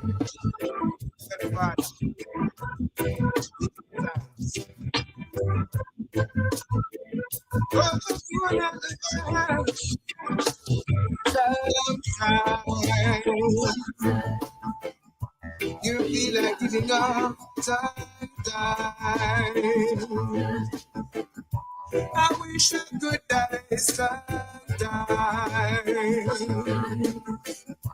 You feel like giving up sometime. You would die.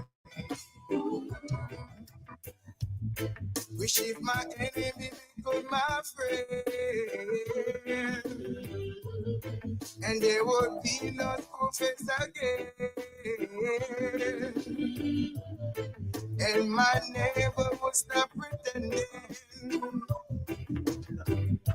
Let's all have a jolly good time. Sometime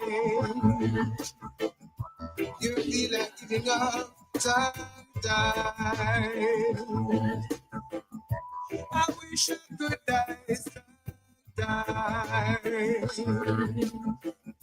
you feel like giving up. Sometime you feel die. If my mama could become my friend, and my aunt and my uncle will travel again. Remember my class friend, we used to sit under the tree. We used to burn a lot of hydro before we know about the heat. Sometimes you feel like giving up. Sometimes I wish I would die. Sometimes I feel like giving up. Sometimes I wish I would die. When tears run from my eyes, the only true friend I have to call on is future. Just you alone, Father. So, Father, as I kneel to pray today, I'm just asking you to clear the way. Let all pagans, vampires, slayers, whoever they are, they can still go away. Sometimes I feel like giving up. Sometimes I wish I would die. Sometimes I feel like giving up. Sometimes I wish I would die. You know, I come up from the Father, so may I give you thanks. This is a special prayer from Elijah to the Almighty God. So just say, God, but they mad. Sometimes you feel like giving up. Sometimes you wish you would die. Sometimes I feel like giving up. Sometimes I wish I Oh, would never mind. die. Yeah. There is that too. Right, let me just ease this one out. And we come back in now. Well, that was 2 segments of the ancestral voices this strong here on the galaxy after we.net, and joined by Sister Sandra, who's live and direct right with us here in the studio as well. Okay, so you have the double troubles in the house right now. Ancestral voices, insular, as we come into this time of the year now, just to be aware that this is a time that we cool ourselves down. Autumn, the fall, the falling out. Falling out? Yeah.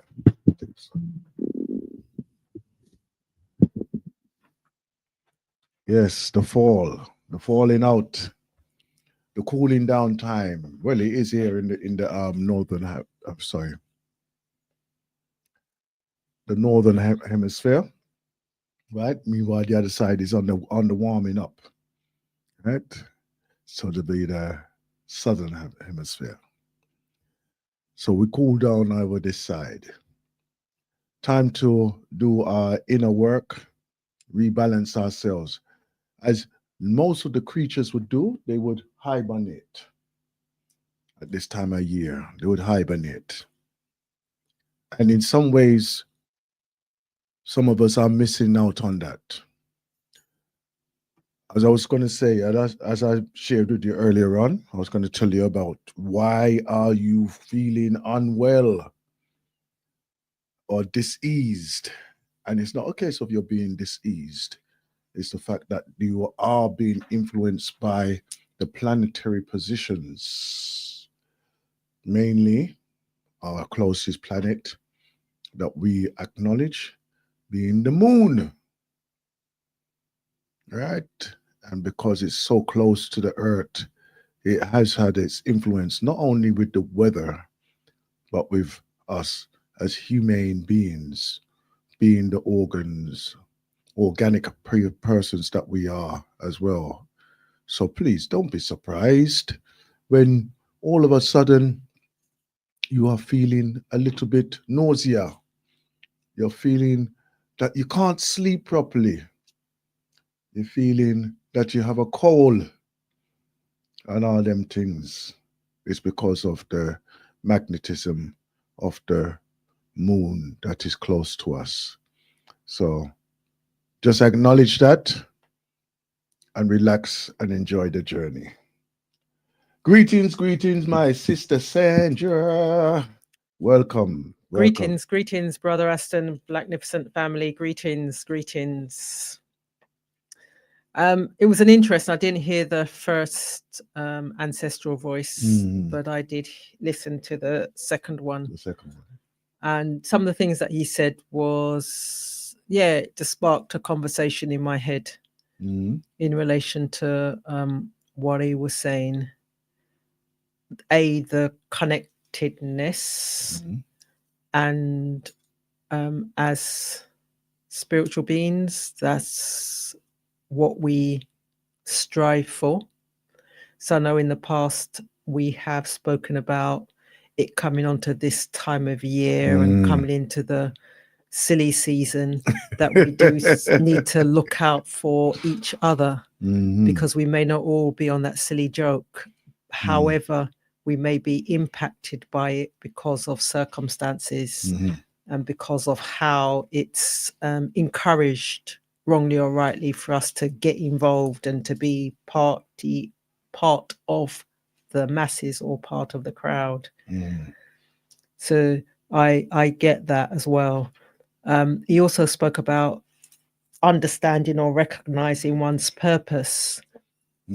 And to be fair, I don't think we all understand or recognize our purpose, and we don't all live our purpose, and we don't all strive to be the best person we can be at any given point and any given time, because we get the noise in the head, the advertising, whether it be the media, whatever it is, the family, the friends, the strangers, whatever.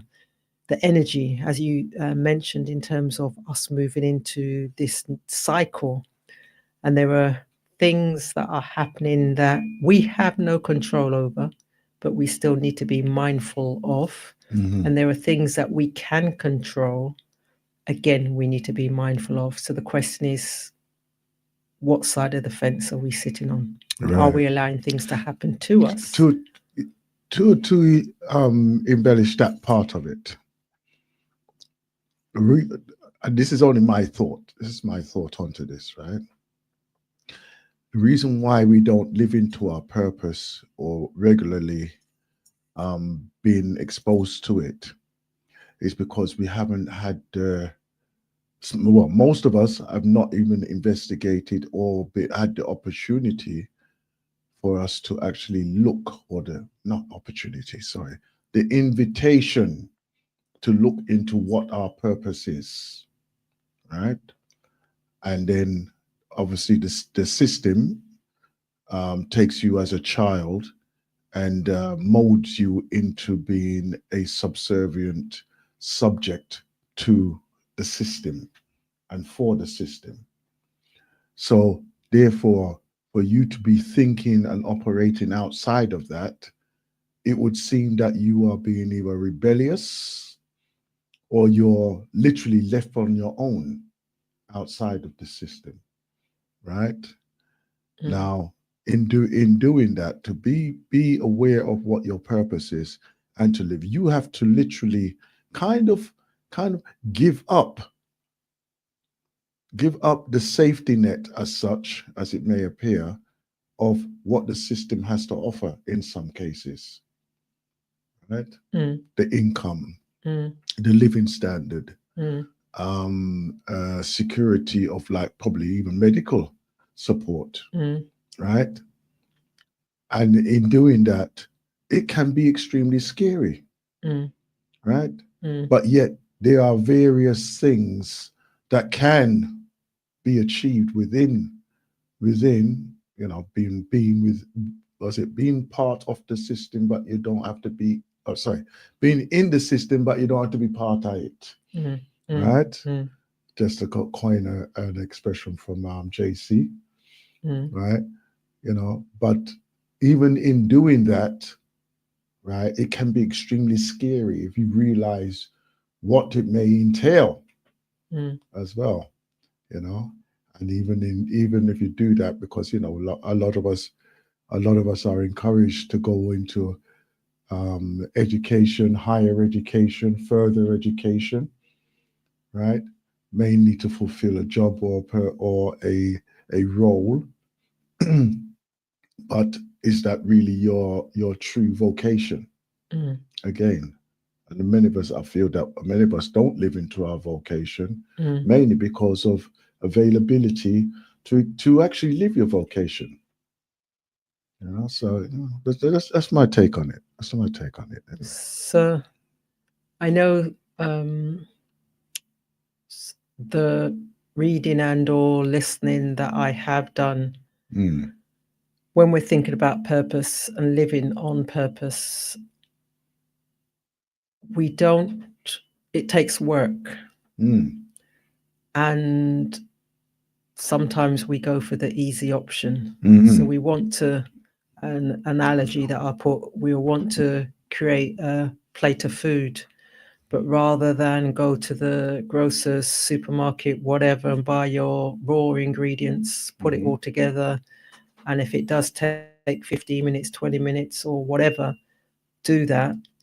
No, we will click on a thing called an app and get someone to deliver it on a motorbike and pay 2 times, possibly 3 times, because we want the convenience, we want it now. We're not prepared to do the work, and in doing the work, it does mean following a recipe, and it's doing it as per the recipe. So I know that in terms of the ancestral voice, the brother indicated meeting with him or connecting with him.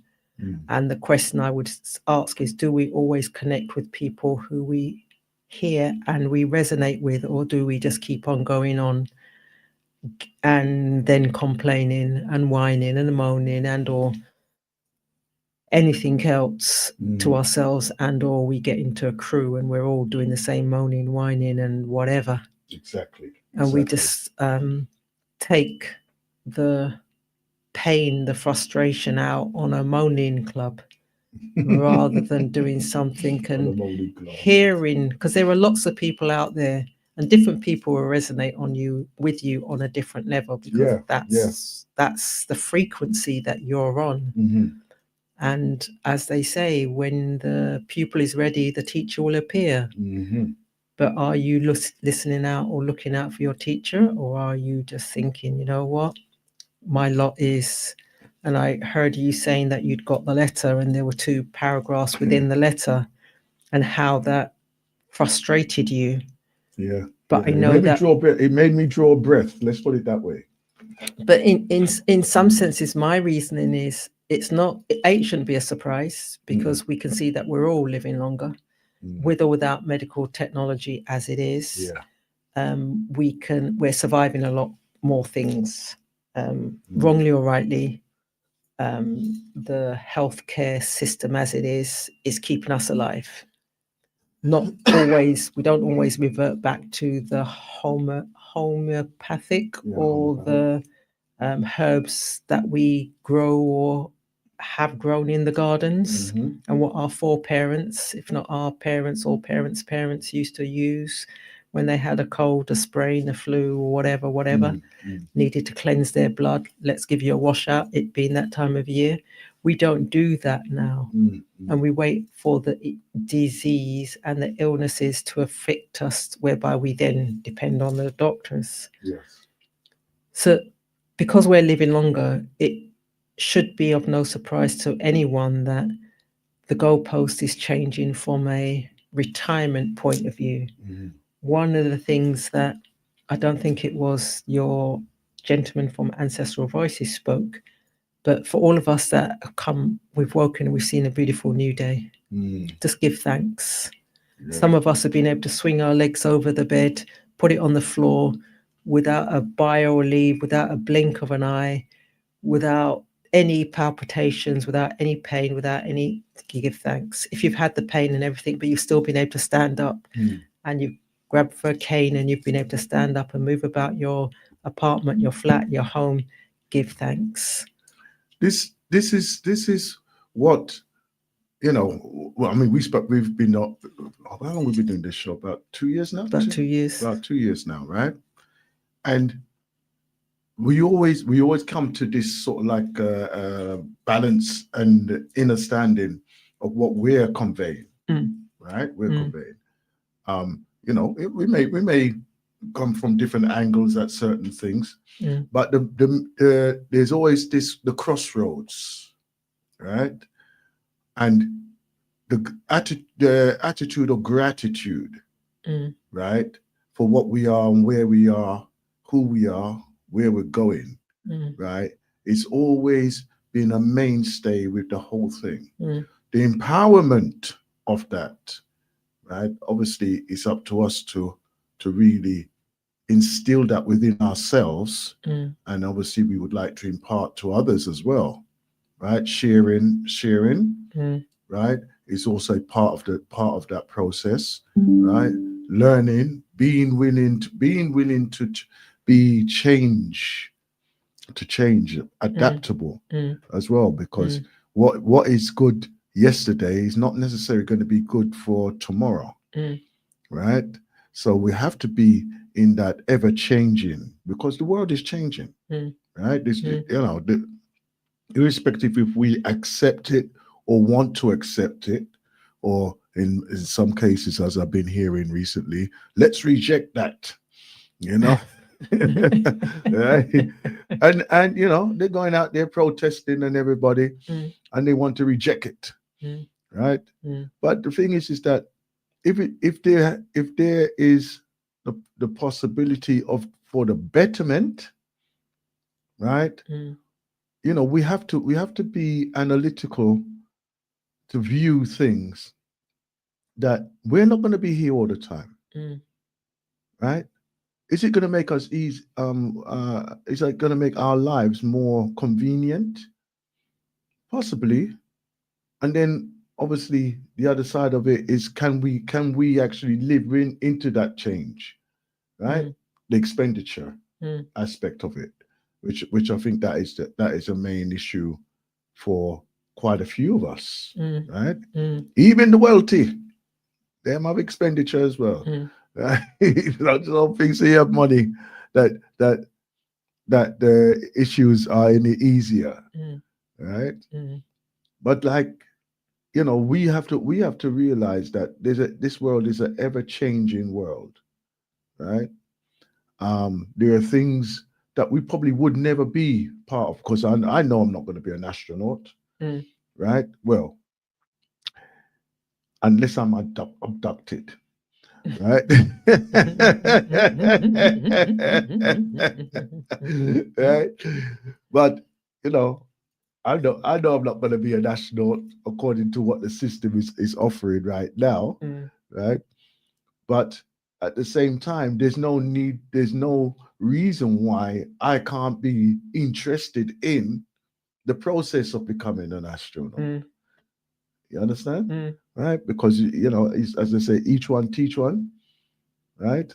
And it's good to know. It's good to know how things work. I enjoy doing it anyhow. So, and I'm sure others do as well, right? Because I know there are millions of people out there who's a Formula One driver, but there's only a few that are actually drivers, right? But they can tell you the ins and outs and everything about them vehicle there, right? So you know, it's one of those things, and the same with life, right?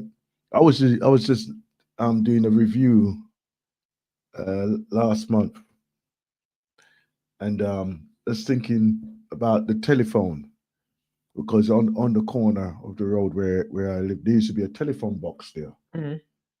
And you used to go there, make a phone call, international phone calls, and you'd be putting the money in just to keep the line going, you know. And you think, wow, that's what you used to do just to make a phone call. And now we've got access to just speak to anyone literally around this planet virtually for free. You know?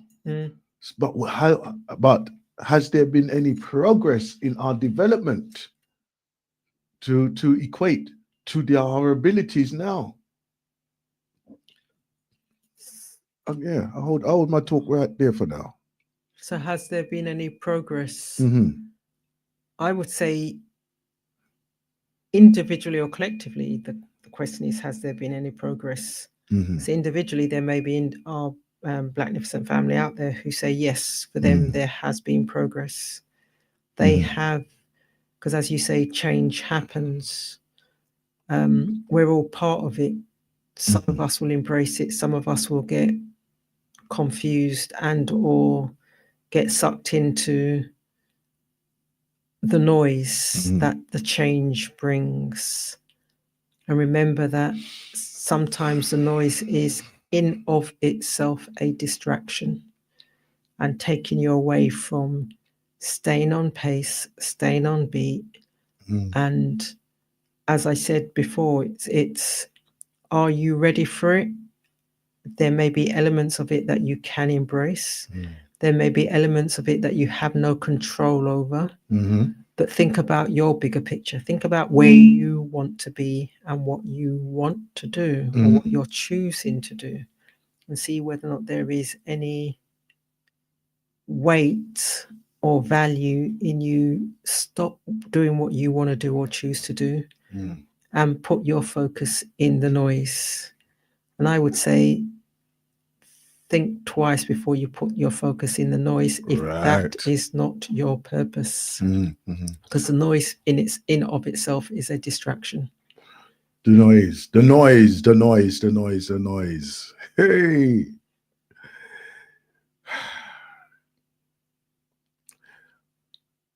I was speaking into that earlier on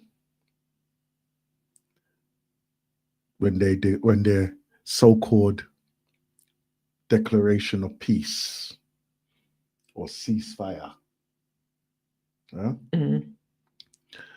And obviously everyone is applauding the potential of what could happen.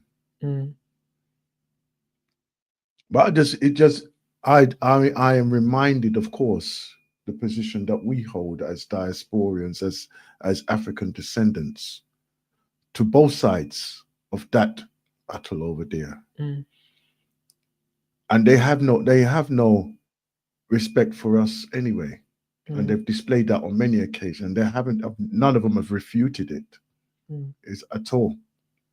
Right? Obviously they're distracted at this moment, you know. But even in their past and their historical evidence has shown that they have no regard for us as native Africans. I was going to say, yeah. I was going to say indigenous. No, native African. Right. And even in that aspect there, we can, I think, respectfully take that little step backwards until they see the folly of themselves. Right? I know and I'm aware of those who are in like the national services of various countries around the world, and they're probably called to be in support of or in defense of said people, right? Both sides of the fence. But even if you're called into that, surely the moral aspect of who they are, what they are, and if you have the choice, which I feel that a lot of them do not have the choice because of their pledge to do the service or whatever, right? Would make you rethink your position or even your choice of career, right? Even by affiliation. This is one of the things that even as I was growing up, right? The type of things that I like to do, like for instance, boxing and all this type of thing there. My mother was, no, you can't do that.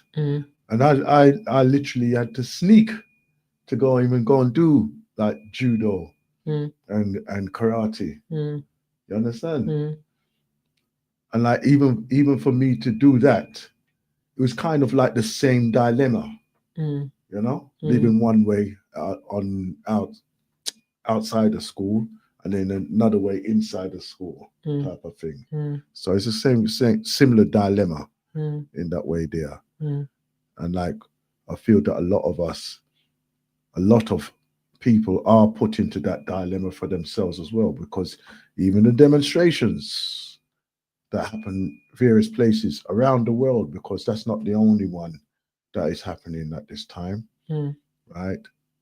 That a lot of people are either blindly going in to these demonstrations and picking a side and then hoping for the best again to come out and for them to be in an advantage in that way.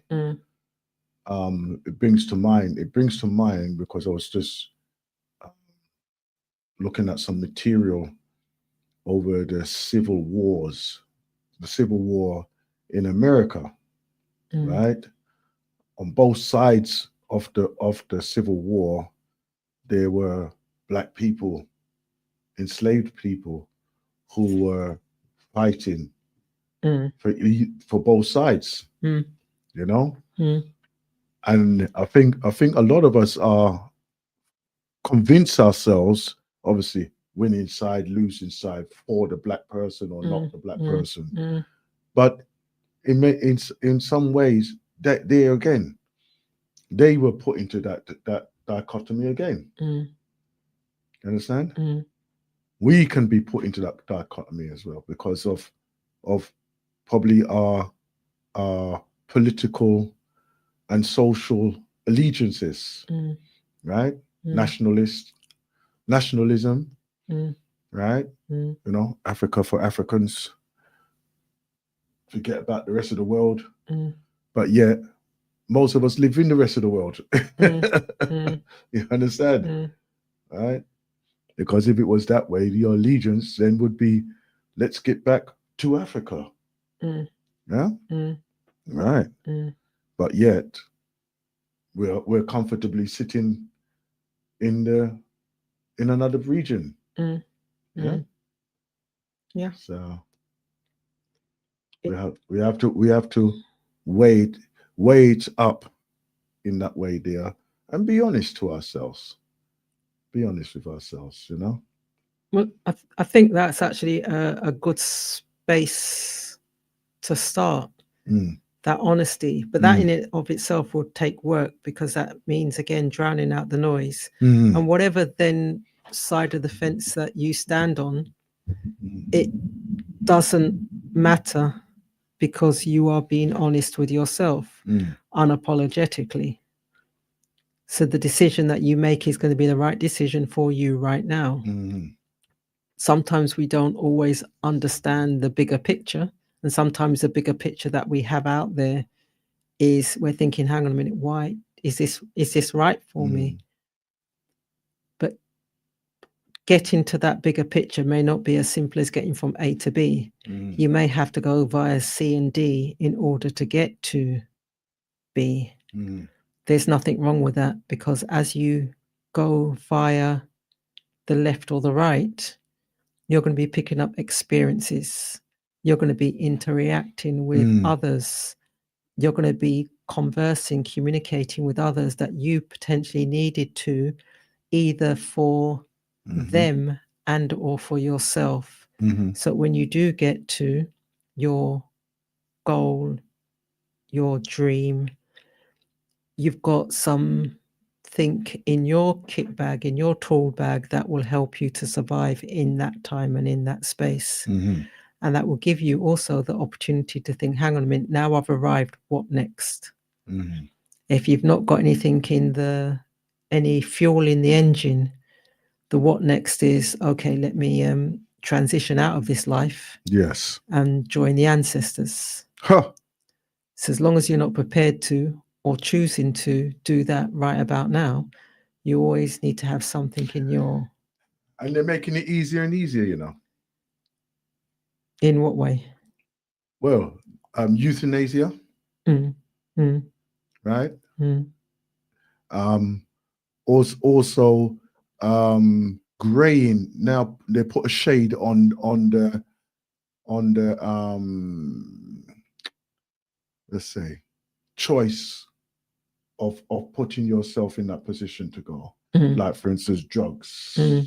Right? That's why I say they're shading it.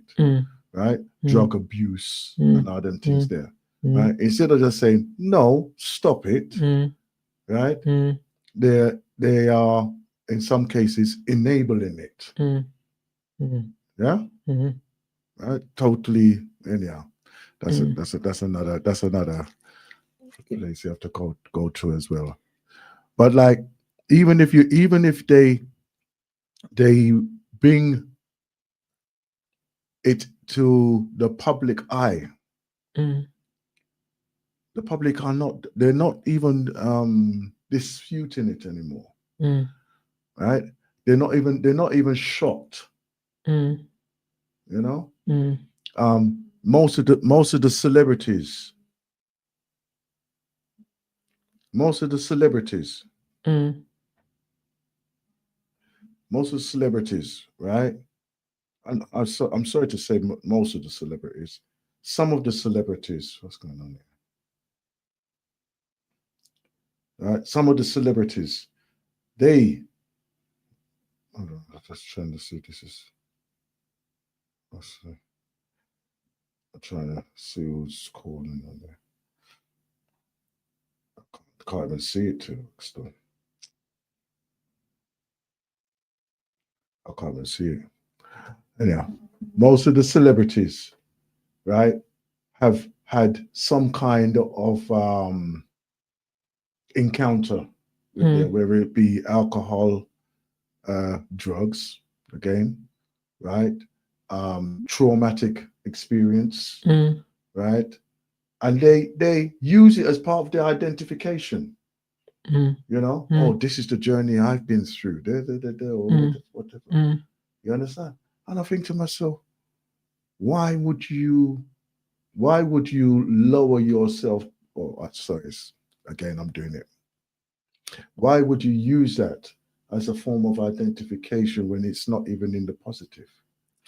So I understand or overstand the thought process in terms of recognizing where you've been to get you to where you are now. Yes. If I take that thought process full circle, the question is, I do not want to stand there. I don't want to stay there. I don't want to reside there. So let me, in order to qualify my experience or justify why I'm standing here and I can help and I can serve you, I'm just going to give you a little taste of my history. And then let's move on. Let's be the change agents that we were meant to be. Let's fulfill that purpose. Let's change the narrative. So you may end up, because you were, and so for myself, in terms of being within a mentally abusive relationship, do I want that now to be the be all and end all? And I'd say no. What I want to know, what I recognize now, is that is a chapter in the book called My Life. But for me to achieve my ultimate goal, aim, that was just a chapter, but that's not where I'm staying. I am moving forward. So in moving forward, I'm taking opportunities. In taking opportunities, I'm listening to various podcasts. I'm listening to various gurus. I'm seeing which ones resonate with me because of where my cup is and my overstanding of my circumstance and life moving forward. And those that do resonate with me, then yep, I'll tune in and I'll listen. And then I may get to a point whereby I don't need you any longer, but I still need something. So I know in the past I'd heard this phrase that so you tell children, you show me your friends and I'll tell you who you're going to be. Yeah. There's a adult equivalent to that now.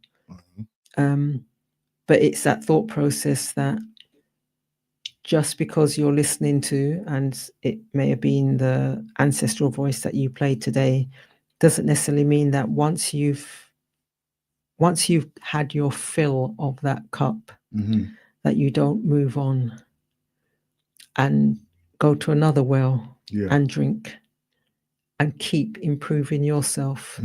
Keep being the change agent that you can be. Exactly. Continue to move. Yes, your past was historic, but again, I'm listening to the science of being rich, getting rich, science of getting rich, being rich. And one of the statements that he makes, Wallace Waddle, in that book is, let the dead bury the dead. So don't stay in that space. Use it as a trampoline to get you to where you want to go.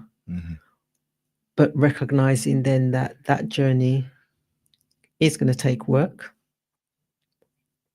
Be prepared for the work and be prepared to, as you grow, there may be those that come along with you and there may be those that you leave behind, and you leave them behind with love. And those who come with you, you take them along with love. I was just remembering what you said or you messaged me earlier on. That was part of what I was speaking about as well. Parasites that suck you, you know? And obviously, because you are in the basking of your glory or your hypes, you will get parasites that will be attracted to you in that way, you know? So therefore, we should be aware of that. And every now and then, we got to have that clean out. Yeah. There is a need to guard your heart.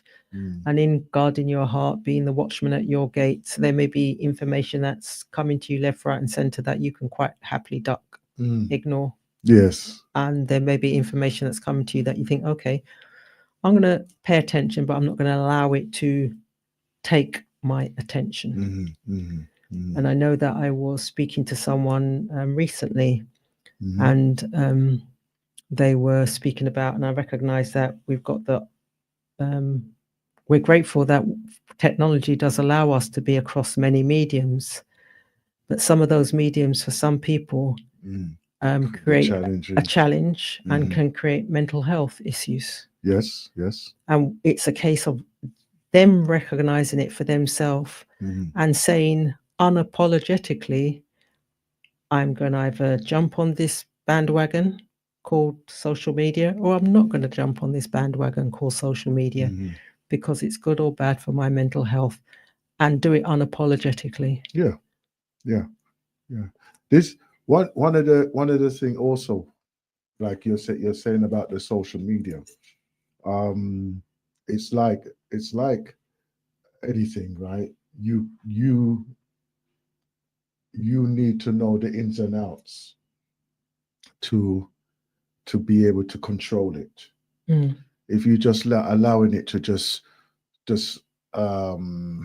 be there, like the television in most of our homes in the corner, and it's just blurting out. You are being subconsciously programmed because you're not blocking the hearing of the program, right? And without you realizing, you're taking in that information, right? Just like what I said, the progress of what we can do and what we can be part of, right? It's a case of that we have to learn how to control that, right? There is going to be progress. There are going to be changes, right? It's for us to be aware and also participate when we have to with those changes. Yeah. Recently, and I know I'm sure that everybody, well, you may have heard of it, and I'm not too sure if everybody knows of it. But as of Monday, this coming Monday, there will be a change in Europe, traveling to Europe, right? That there are a few of the countries over there that once you go into that country, right, that you will have to scan, just like at the airports when we're going the fast track over here. Okay. You do the bio scan. You will have to bio scan when you go to these places, right? And then you have a period of, I think it's 180 days. 3 months. 3 months. No, longer. 6, 9, 12, 18, 5. 6 months. 6 months. 6 months, right? That you can actually stay in those area, right? And that's the legal ones. That's the legal ones, right? So you got 180 days, and that goes for those who are working as well. Now, I know that I came across something similar to this when I was working in Turkey. In Turkey, that we had obviously visas, working visas, and literally it was a case of that you had to leave Turkey, and then I think it was for a period of 24 hours, and then obviously you could return to continue the working thing. I think it literally was that. So what they would do, they would go to a neighboring country for the day or spend the weekend there, and then come back in and continue working, right? And it's very similar to what these countries are doing, right? But obviously they want to tighten their borders. They want to know who's in and who's out of their land. So that is the thing. That is the thing what they're implementing right now. Obviously, Britain has it already set up that they can do that. But then again, that's for the legal ones, legal people, right? So I don't know what they're going to do about the illegal ones. But hey, let's see what happens when that bridge is there, innit? When they come to cross that bridge, right? So anyhow, so just be aware of that you will have to scan, right? So that'll be fake. I think they do a total body scan, don't they?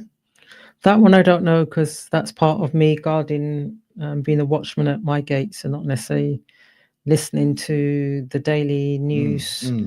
But is it any different than if you're traveling, like you say, to the Americas and or some of the other countries? No.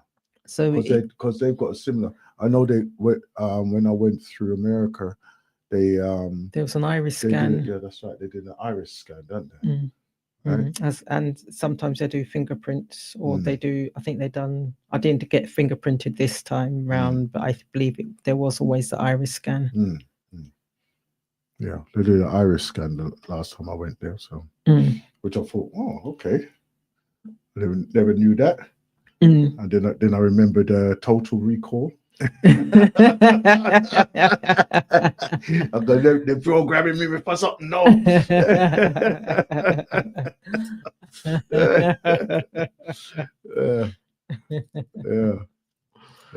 We and Arnold are fighting in a bus.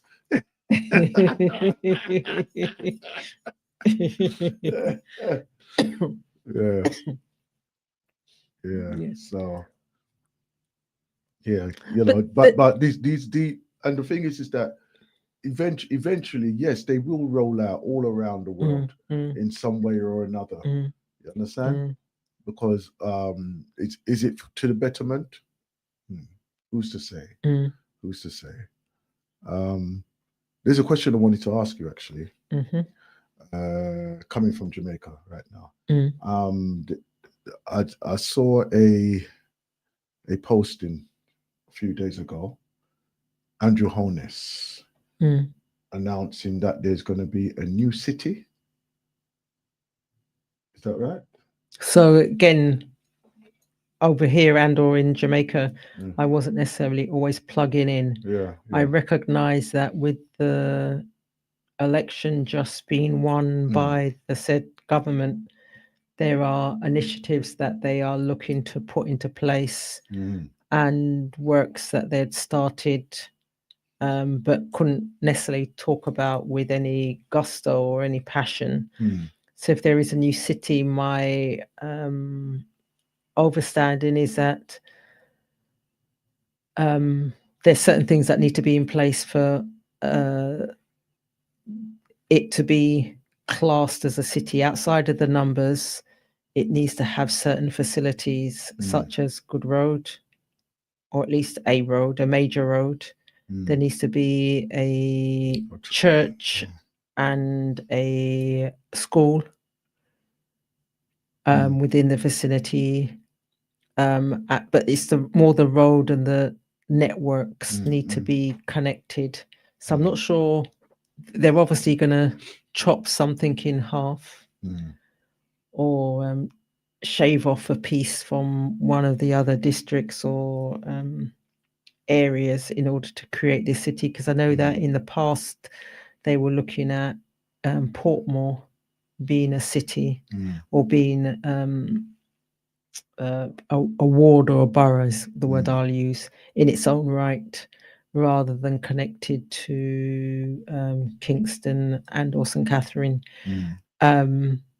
But the reason that that hasn't yet come through as they would have liked is around the transportation. And I think if it's not a church, it's a stadium. I think it's a stadium. There needs to be something. And I think it's a stadium rather than church, because there's going to be plenty of churches in Portmore, but I think it's like a stadium. I would assume there is going to be a church in Portmore. No, there's going to be plenty of churches, big, small, and anything in between.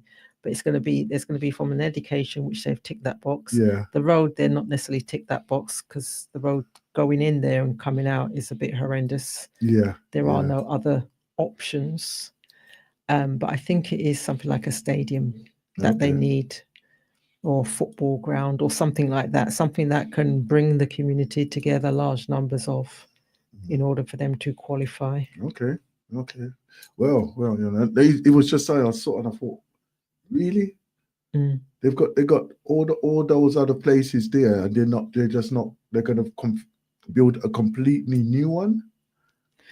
It's sometimes Jamaica has paid off one side of the IMF debt that they had been beholden, so there is additional money in the coffers, and obviously money in someone's coffers needs to be spent. So it'd be interesting to see what they do and where they actually place it, because there's other projects that they had started and are still underway in terms of the infrastructure and the roads and the sewage and or water. And Jamaica being what it is, where it's situated, how it's situated, should not have problems with water supply, sewage, get rid of, etc., etc. But there are pockets up and down the country that does, because things hadn't been put in place. Okay. This you see, well, for me, and I'm looking on it, right? Obviously, thinking of how it's going to impact on the islanders, right? But obviously, is it a commercial venture? Like, is it going to be like buildings? Sorry, commercial businesses, or is it just going to be as an infrastructure for banking or anything like this? You understand what I'm talking? Yeah. So if it's going to be from an industrial in terms of commerce, then I'm thinking that they potentially may do something with, and I know they'd started to do something with either Uptown or downtown Kingston. The question is, and if I'm thinking right, do they actually still want everything in Kingston, it being spaces at a premium? So that could be one of the reasons why they're looking to move some of the commerce, government departments, buildings, yada yada, outside of Kingston and putting it somewhere else. To be fair, are they the only ones? No. If they look at any model, whether it be the UK and or US and or any of the other countries, a lot of them are taking their major government departments or larger government departments, staff, etc., and moving them to the province, and only those who need to be close to the heartbeat of the political system remain. I got a message here from Tony H. Right, he's saying we need to invest in the cricket academies throughout the regions. So improve the grassroots. Cricket is one of those words. Those of you who used to, back in the day, used to love cricket, love the Garfield Sobers, moving into Kalituran and moving into Haynes, Lloyd, Sir Clive Lloyd, Big Bird, all of those, Brian Lara, all of those historical individuals that our parents used to watch when they came, the first generation used to watch when they came, and whip the ass. There was a period of, and it was over years that no one could beat them. They changed the rules of the game slightly in terms of overs and bowling and fast bowling and bouncers predominantly. Too serious. And now Jamaica, both men and women, are pretty close to being the laughing stock. They make Bangladesh, being a nation that has only recently taken up the form of cricket, beating them. Northern Ireland beating them, and you're thinking to yourself, hang on a minute, this is not supposed to happen.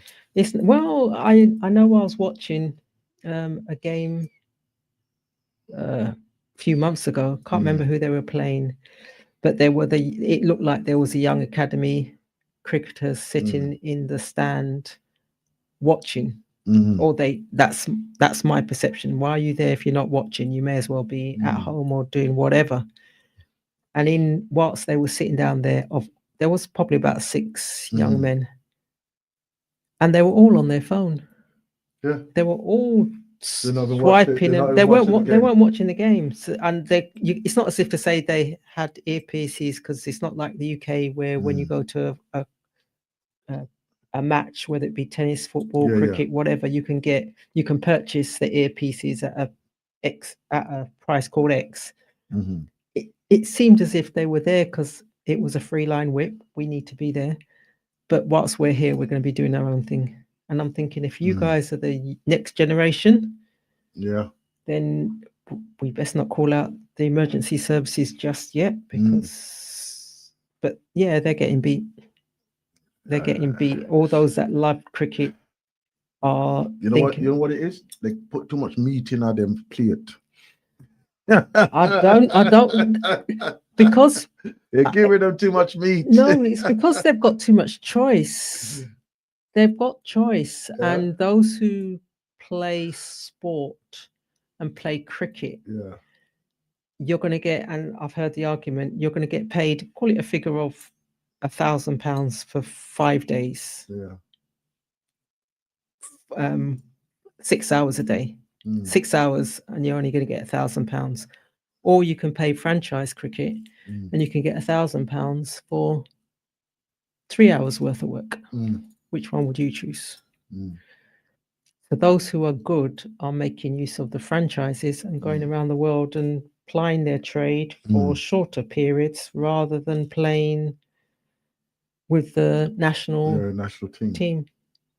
Wow. And then those who play with the national team aren't getting the support like those who are in the Englands and all the Australias, South Africa, I think, as well. So it's frustrating for all those that like the sport or liked their sport. And there's many of our parents who would be turning in their proverbial, seeing how they play now. Not so much the parents, because I remember when I used to be proud to go end up in a school. When I used to go end up in a school, after God give them a good ass whipping. I used to be very proud. Don't worry about that. Trust me with that. Yeah, man. Yes. Greetings, caller. Greetings. Yeah, Grand Rising. There you go. My brother, and Grand Rising to Sister Sandra. Grand Rising, brother. And Grand Rising to the Galaxy family. Yeah, what prompted me to call was you're talking about the cricket there and the depreciation of cricket. And,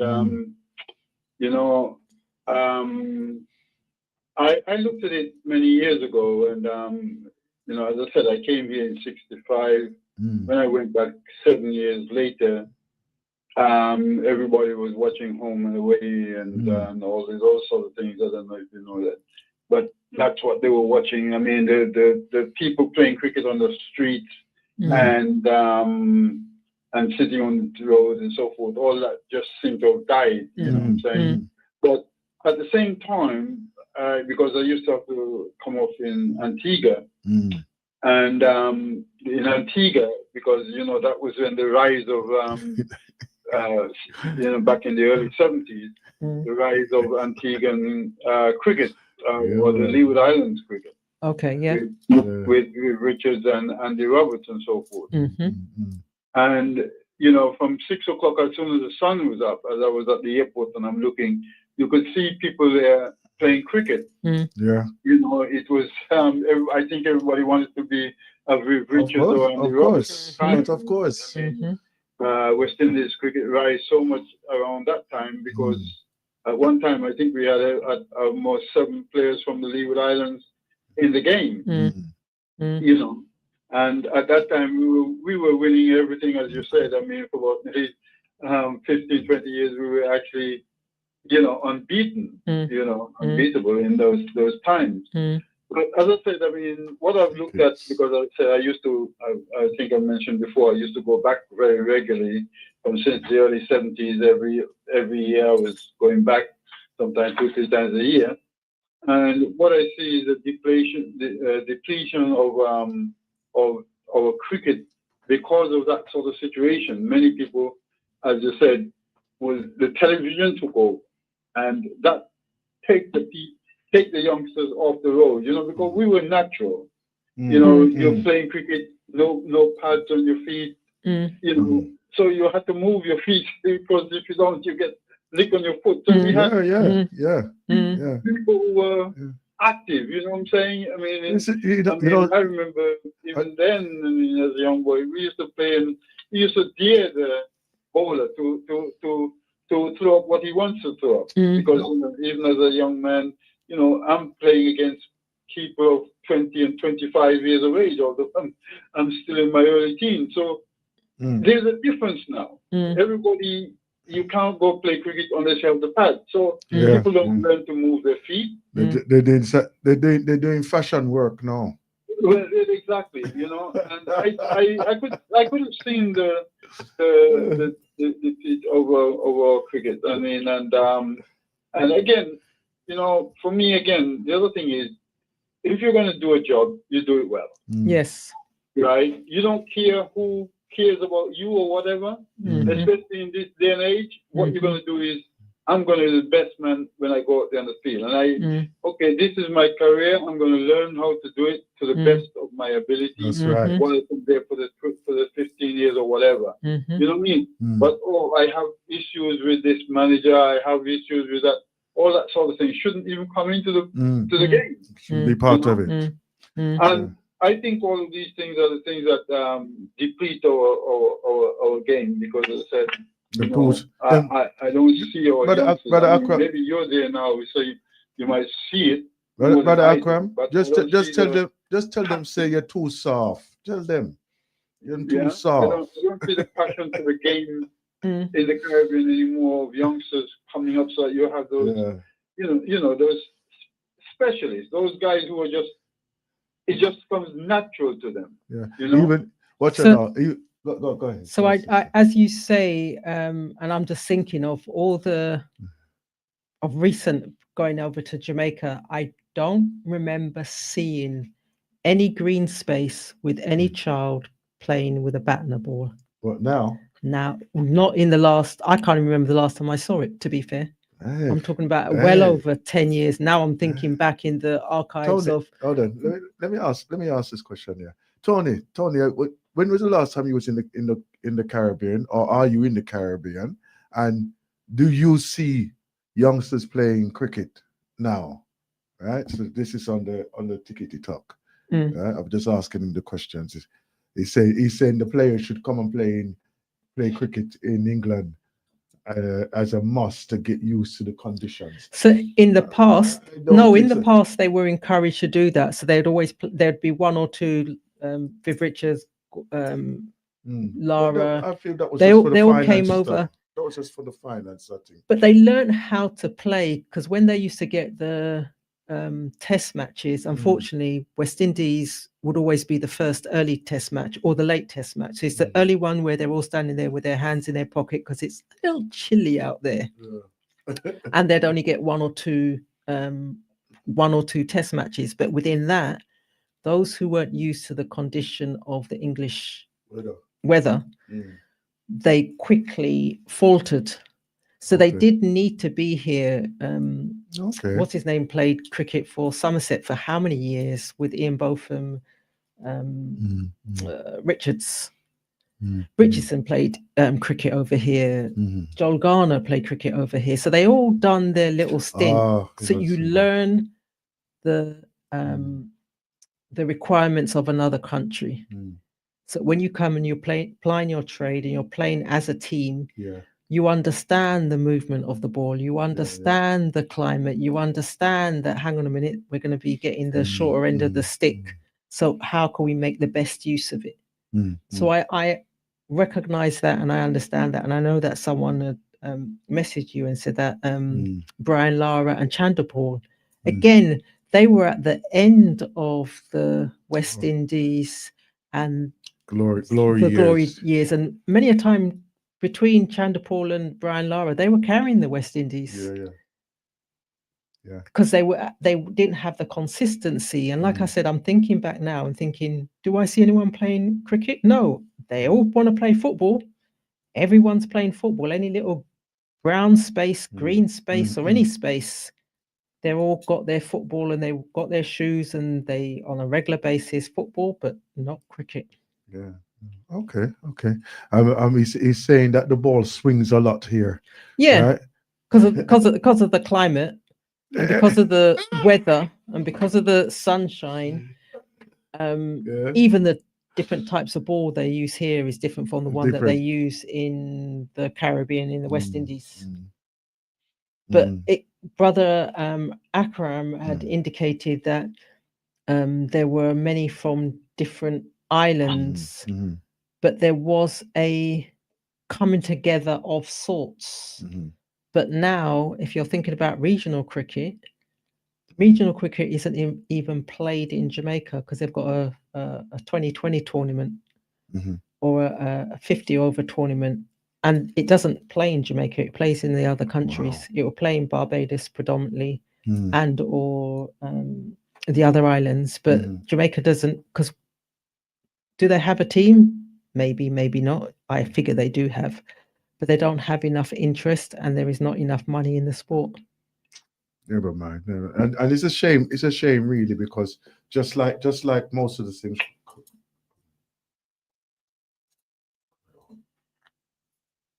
just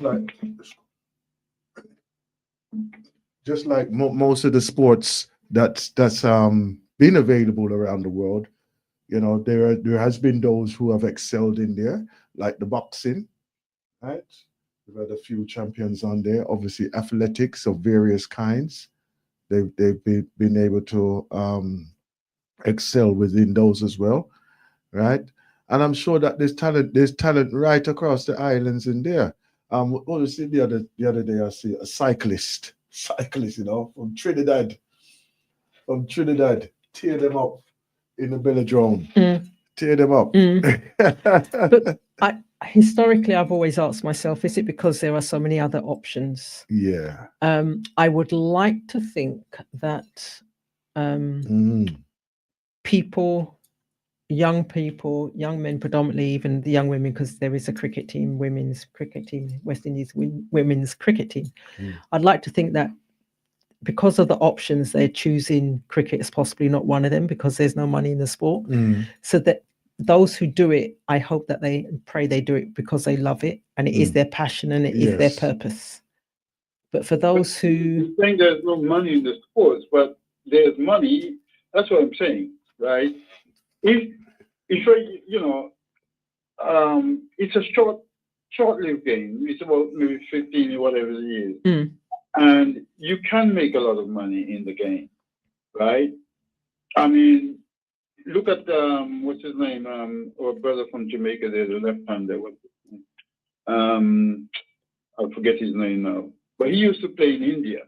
He used to make a lot of money,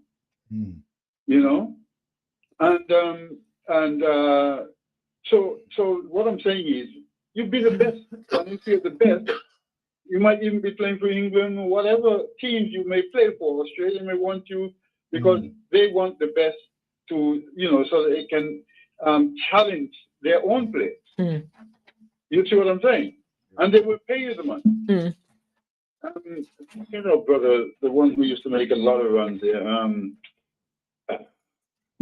his name just slipped me, but he was giant of a batsman. I mean, when he goes in, he just blasts the ball, boof, boof, boof, and you're talking. I know who you're talking about. He was Jamaican. He was. I know who you're talking about. His name will come back to me. He used to open. Yes. Yeah, I know who you're talking about. Can't remember his name, but it will come back to me. But yeah, but then he was playing franchise cricket around the world, so you can make money. But you need to be prepared. If you can be the best. Yeah, but if you and so why would you not be aiming for that? You know what I'm saying? I mean, Curtly Ambrose wanted to go to America, but look at the amount of money that he made because he was that good playing cricket. His cricket was not his game, but in the end he got into it, and I mean, I'm sure he made an awful lot of money through the game, you know. So I don't see why our people. I think okay, yes, football you can make a lot of money as well, you know. But how many of them that are making money? It's not everyone of them who tries to go to the game that does make a lot of money. You have some of them who are specialists who really make a lot of money, but it's not every one of them that is making that kind of money. So you're referring to Chris Gale. Chris Gale, yeah. Chris Gale. But he made an awful lot of money. But to be fair, when he first started, he was all about West Indies cricket, and he was pouring into West Indies cricket. He then, as he got older, and when he got older, the franchise systems, whether it be IPL, whether it be the over here Australia, it was just starting on the emergence. So he then jumped on that bandwagon. Fair play to him, because he did give a whole load to West Indies cricket. He did carry them also a number of times. A lot of times, yeah.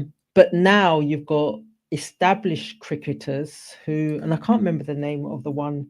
There was someone recently, they were talking about it on the media in Jamaica, that he's only 27 and he's retired from West Indies cricket because he wants to play franchise cricket. And he is, and he was, and he still is a talent, so much so that when he plays a franchise cricket, he commands he's one of the first picks or the first dozen picks. That means he does what he does it well. So there isn't anyone who, the appetite to play for West Indies isn't there. And that's what they were discussing on the radio. Is there an appetite to play for West Indies, or do the young people who are coming through now just want to play franchise cricket? And if all they want to do is play franchise cricket, it means West Indies cricket as we know it will diminish, because you've got a big tournament at the moment, Women's ICC World Cup cricket. There's only 8 teams in there. West Indies isn't one of them. You've got the men's ICC World Cup cricket that will probably be flowing afterwards, or next year, early next year. Again, the men are not part of the first 8. I think they're 12th or 14th out of all the cricketing nations. So there are only 2 or 3 cricketing nations that will always sell out a ground. Those are those in the UK, those in India, and those potentially in Australia. But outside of that, there isn't the same amount of money in the sport of cricket as there is, for example, in the sport of football. One of the things that I was happy to see in terms of the last World Championship, that there were the Jamaican men and women were coming through, and they were starting to reverse the tide in terms of they were reversing the tide in terms of where they were placing their medals and the medals that they were winning and the standing on the rostron. So it's good to see that there are still athletes in Jamaica who are clear about their purpose and want to be an athlete within athletics. Some of those, like I said, that want to be athletes in relation to cricket, the passion and the enthusiasm is not there, is as diminished. One of the things, again, when I was just listening to the media in terms of the athletes in Jamaica, there were 4, potentially 6 athletes in Jamaica who changed allegiances So they now run for other countries. And within them doing that, it just means then that the pool within Jamaica is just slightly diminished. But they were questioning as to whether or not those athletes should have moved. It wasn't Kyrgyzstan, but it was another country where they were moving to. But when they spoke to the athletes spoke about the financial benefits of them moving. They spoke about the support that they would get in relation to their training, the support that they'd get in terms of their living, the support that they're able to provide with their families. So they said it, all the athletes said it was a hard decision for them to decide to go somewhere else and to represent another country. But in the long term, it benefited them and their families. So if there's no money in the sport, then the question is, how can those talented individuals survive? It is their purpose. They want to continue to live on and within their purpose. However, because of the financial constraints, they just may not be able to afford to train at the same pace. Two numbers. The phone. Okay. So I know that we've lost Brother Akram. He did try to eat well. He did call back. I'm gonna cancel the word try, because he did actually call back. But I didn't get to the phone quick enough. So if you do wish to call back Brother Akram, please call do back. so. Please do. Please do. And we're closer to the phone. All right then. Take a break? Yeah. Take a break. Okay then. Let me give you something to take a break with. My life. Honey, lie. My life, yeah. My life. What a beautiful life. My life. Let me turn that up. My life, yeah. My life. Oh my gosh. What a beautiful life. My life. Believe me when I say it's a beautiful life. I'm not gonna waste it over a roll of dice. Anything I do, it's too much time. Many bridges to cross. In my life, I face a lot of storms. Oh, yes. Self-employed, no one to call the boss. Got to be strong before I get lost. No wrong move, never go astray. My God protect me night and day. Sometimes I wonder the things people do, how they get on in life day to day. My life, oh yeah. Oh, what a beautiful life. Oh yeah. My life, oh yeah. Oh, it's a beautiful life. So nice, it's so sweet. I stay far from evil. It's so nice, I think it's so sweet. That's why I stay far from wicked people. I'm gonna enjoy life until the day I die. Oh, yeah. So that again? Life is for living, so I'm gonna live it till the day yes, I'm gonna wear a smile, a perfect one, because nothing is wrong. Oh, I'm thinking about my life, my life, oh yeah. Oh, what a Yeah. beautiful life. Oh yeah.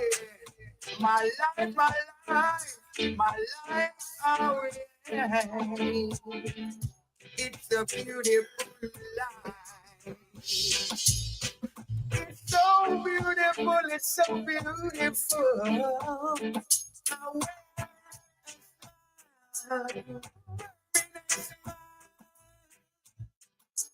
Joy life, love life, what a beautiful life. You only can have so much goodness in your life, innit?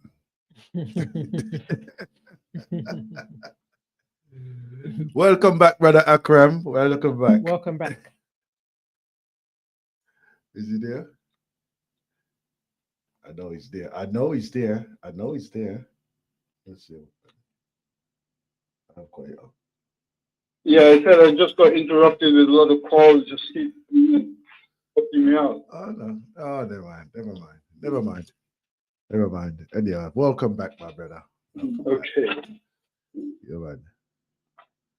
Yeah, I agree with Sister Sandra. I mean, the problem is, of course, everybody is looking to make a good living these days, and obviously, if that choice comes up, you know, that would be the first preference, you know. And you know, again, this is something which I wanted to talk with you a bit earlier, is that about natural instinct. You know, our natural instinct. You know, what is it that, because sometimes when I talk about this situation of us and what we move towards, and that's what moves everybody. And I'm saying one of the things that comes down is with this natural instinct, and it says the things that men and women enjoy. I mean, men enjoy women, women enjoy men. That's one of the natural instincts. The natural instinct is the love to have children, you know, the love of children.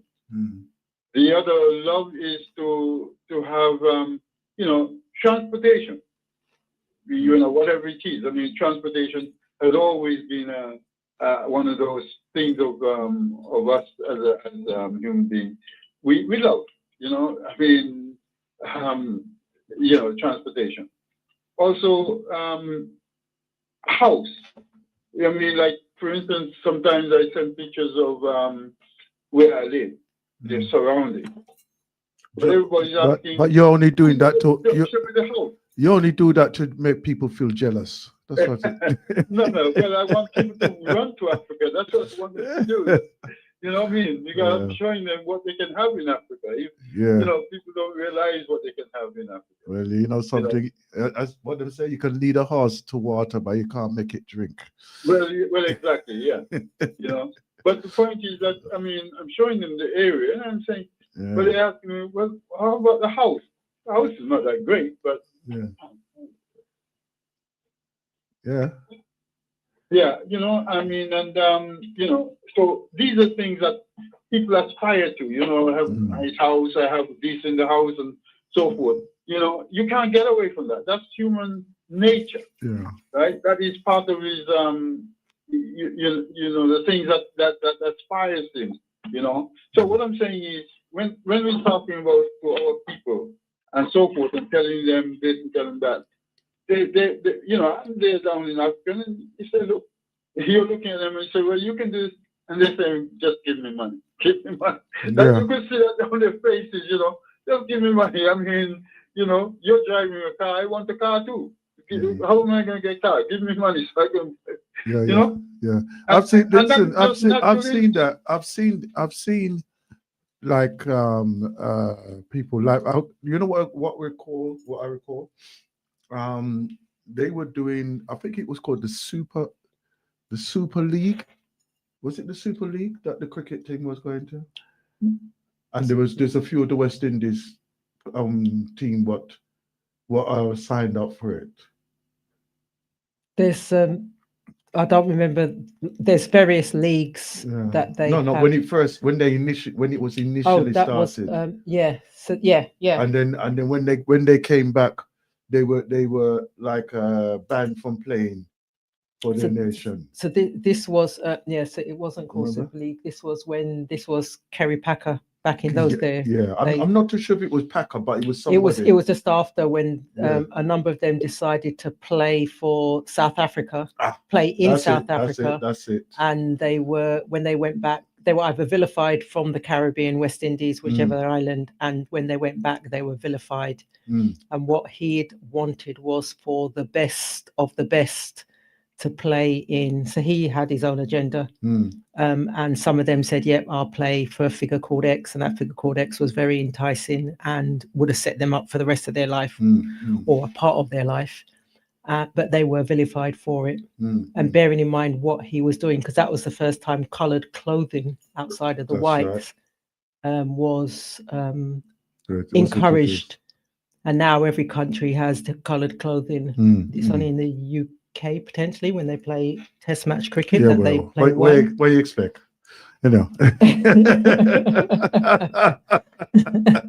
What do you expect? I think it was a tough situation, especially for Jamaica, because they had one of the best players in the world, and he went there to play. And because he did that, he was able to play in the West Indies team again. Exactly. That just exactly. destroyed him. You know? Yeah. And you know, even though you know they do have the opportunity to earn considerably more than what the initial players were actually able to earn for themselves.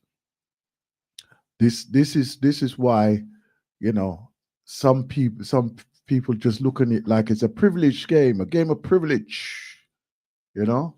But the fact is, you know, just enjoy it, just enjoy yourself and go out there. I got this person on the TikTok there, Tony H there, and I'm gonna say that he's a semi-pro. I'm gonna say he's a semi-pro player, right? And you know, he plays for, I think it was, where was it again? Let me just check through here. I know he mentioned it. He was playing for. I can't remember, but yeah, he was playing for a team over here, sir. And yeah, he was playing for a team over here. And his son is currently at an academy.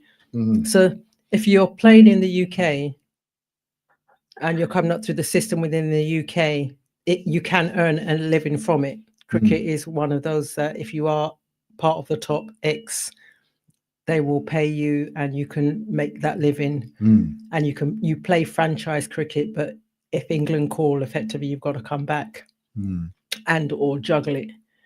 But not everyone has that opportunity or that privilege, and they don't have it from the West Indies cricket board do not have that money.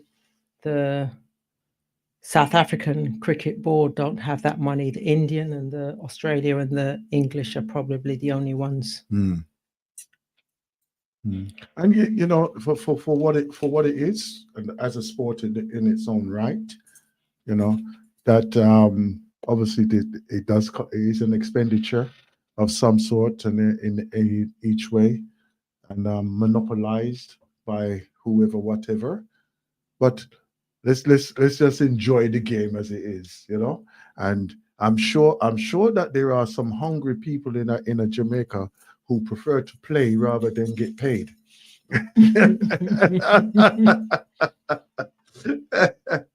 You know, if you think to earlier conversation when we were speaking about living on purpose and knowing your purpose. So there are individuals who are born athletes, born to, and they are at the top of their profession, and they will get to the top of their profession if they have the support within the family. Because they're at that age where they can't get to the venues, can't get to the competitions, can't get to the meets, can't pay for their kit. So it's their families that will be doing that for them and supporting them in that way. But if that's their calling, then as a family, do what you can to support them.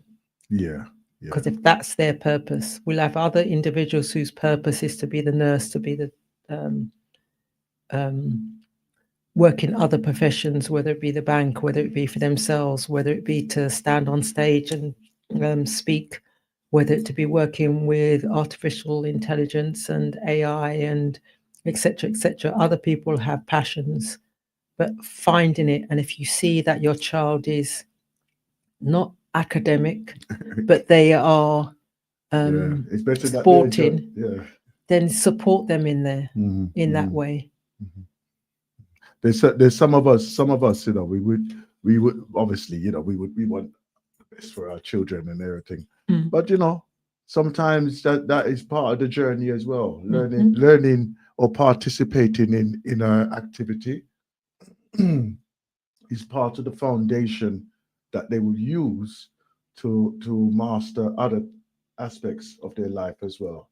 You know? Well, I always think to myself, from a school and the school environment in terms of the lessons provide one avenue of progress, but that does not suit every child.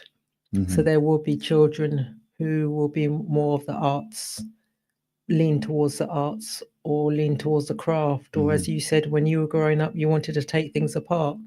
You had an idea in terms of what you wanted to do, which may have been slightly different from what your mother wanted you to do, or the counselor at school, the career counselor, officer thought, or advisor, advisor thought that you were capable of doing. Recognizing now that career officers are more hopefully in tuned. But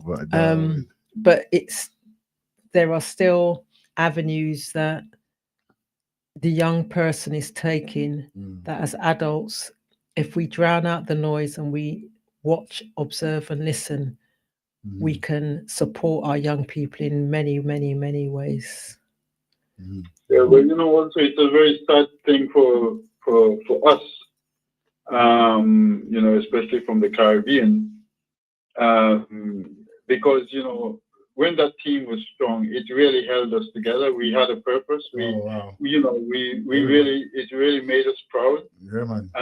And I think, you know, it's a sad thing for us now that it collapsed. I mean, I think that the youngsters today are not even realizing that situation, because many of them have not grown up with that sort of Lara and Viv Richards and all those that type of teamwork, comradeship.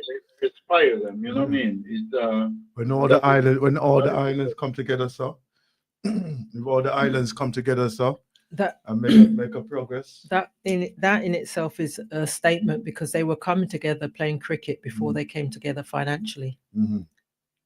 And it showed that they could, as a group of islanders who grew up in different regions, but could all come together under a said cause, which is why the flag and the anthem has been pulled together as a result of them coming from different islands. But it's a reminder to myself that it's something we can do, as in get around and come together if the cause is strong enough, or we have as much passion about. But in order to keep it going, we need to do the work. Yeah, man. Yeah. And the question is, are we prepared to do the work? Yeah, because I mean, when you think about it, I mean, although all of our islands combined, we had what, maybe a population of about 6 or 7 million, compared with England, over 50-something million, India, over 1 billion people that we used to have to play with, you know, Australia at about 20 million, you know, those sort of things. So I think we really was something, you know, to behold, really. You know? I mean, you know, when we think about it very deeply, what we had. And it's a very sad situation that we have lost it, really. It really is sad. And we also brought a lot of, you know, excitement to the game. I don't think the game is as excited now, even by other players, without the West Indies. I think the sort of thing that we went through those 20 years, I think it really pushed a lot of excitement into the game, you know, by all players. You know, one of the things I could never understand, you know, the theme music, what they play when the cricket come on, right? And it's all like steel pan music and things like this. And I said, why they keep beating themselves with this steel pan music? So they don't realize that they're gonna get beat again.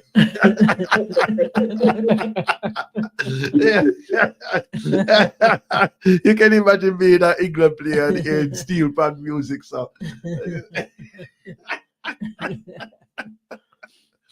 they, like I said, the rules of the game changed, which changed, and the ball that they use over here is different from what they use in the West Indies.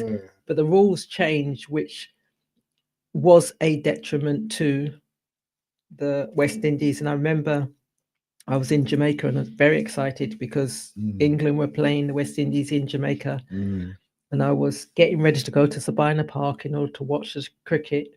It was day one. And then my cousin said, we're not going any longer. Well, we listened to it on the radio and he says, oh, we're not going any longer. I said, why not? He goes, the game was being called off.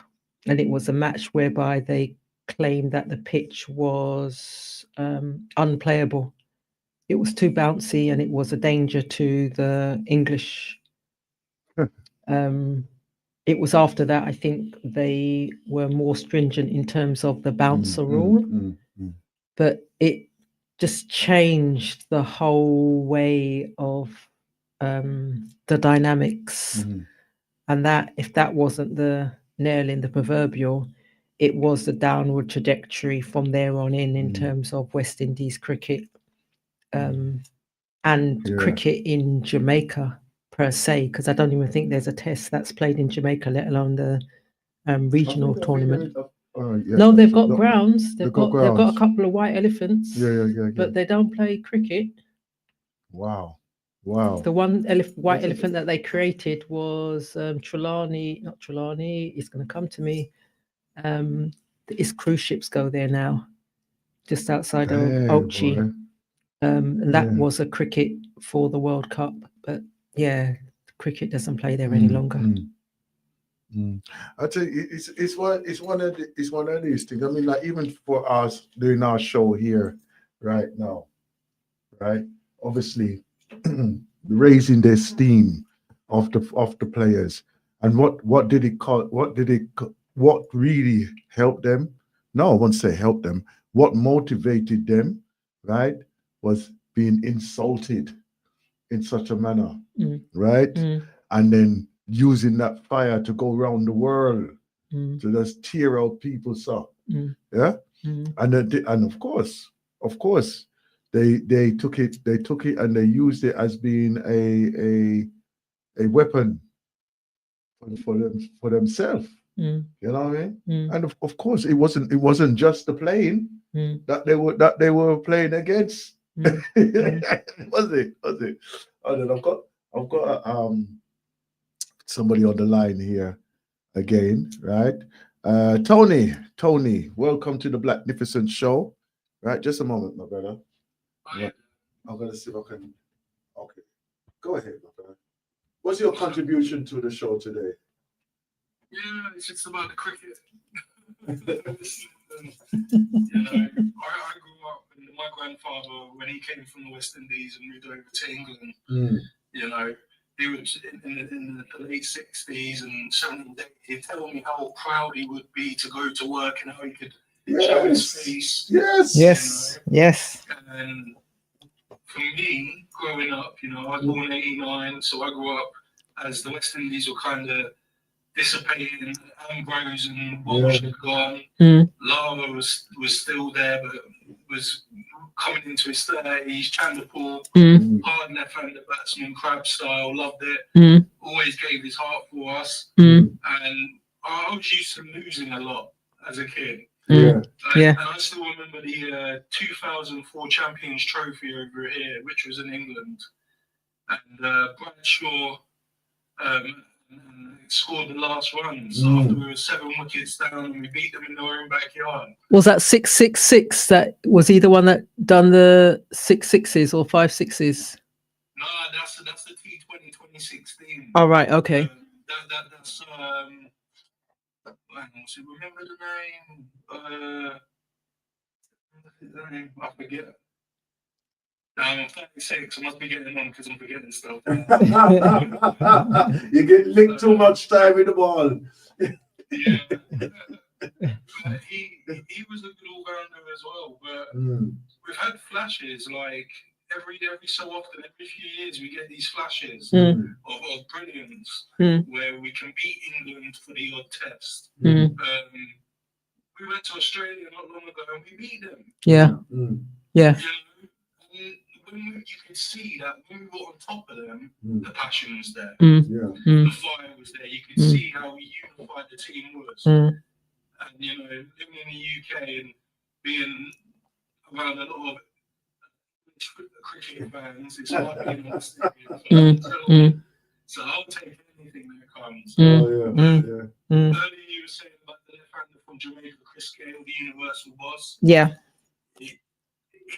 For me, in my early years, he wasn't a test match player. He found his way when he got into that T20 scene. And from the 2009 onwards, he was clapping bowlers around like I'd never seen before. I've never seen anything like that. Yeah. Next minute, you've got everyone trying to play like that. Yeah. Well, that's it. Once the pathway has been shown, everybody does it.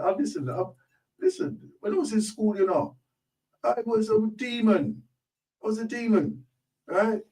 But obviously, you know, cost of expenditure, I couldn't afford to go play cricket like semi-pro or anything, all them things there. You understand? But why? I used to love lick down ball, lick it out of the school playground and all them things there. But for me, it's just, you know, in 2016, we won the T20 World Cup, the men's and the women, the 19s and the ladies. Yeah. Yeah. We're clean. I still remember Kurt Ambrose coming to the camera and putting 3 fingers to the camera to say we take all 3 this year. Yeah. Yeah. You know? Yeah. We're the young squad. Yeah. And it's now 2025. I'm not seeing them too much. The fast bowlers are coming along nice. But there isn't any It's nice to batters. see that we've got some young fast bowlers, Seals, Joseph, he does okay. You know? But sometimes I just see the batsman and I think to myself, what are you doing? We don't have any. It's like, you got 50 runs or 60 runs to go and make, and you decide to try and throw a 6. Yeah. When there's only 4 wickets left, what are you doing? Now, I'm very test match orientated. Okay. Pause. No, it's I agree with you in terms of they've not got the cricketing brain.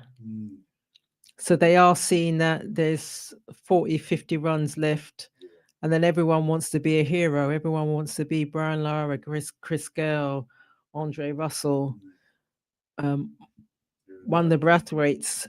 They all want to be put their name in lights rather than see the game home. No one wants to be there and see the game home. They all want to hit it out of the park. And it's like I said, it's a cricketing brain, very similar to any of the other sports.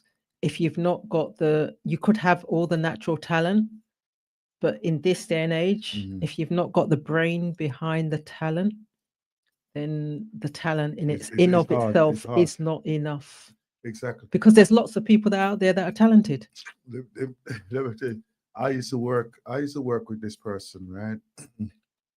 And he used to he used to work in a different department, but he was a player for the Ford Motor Company, the one that I work with, Okay. right? So, right. Just a moment, Tony. So when at lunch times and all that time, he used to practice and all that, and I used to be amazed at this man. And all he's doing is just practicing, just licking up a ball and all them things there and whatever. I used to be amazed, and I was thinking, I said, "How good are you?" Right? And he said, "Well, I've had a few trials and everything, but with the family and all that, I can't really dedicate my time to do that, and the income and all them things there." And then I looked him up. And basically, he could have been an international player, right? But because, as you say, the income the regularity of the income for him, and then he said that he didn't want to really travel up and down and all that other insecurity. And he was coaching. He was coaching, right, in Holland, of all places. He was coaching in Holland over there, for quite a while. It was, it was a good 15 years or something like that, But I was just amazed, how this man take a simple game, but I say a simple game, but he made it. He was in a different level, completely different level, When I don't know why, because there are some talented people around, really talented people. But as you're pointing out about the talent, and you mentioned about the brains, and you had people like Malcolm Marshall. I mean, that guy, sadly, he died very young, but his brains, it's like he could. It's like the brains is coming out of his head. The way he thinks. You could see him. When he runs up and the thinking in his head. And Curtly Ambrose, it's like, what? They make that. Don't worry. I know what I'm going to deal with. He had the confidence, such a confidence that, look, England, we make only 70. England's not going to make it. Brother Akram, stop crying on the radio, yeah.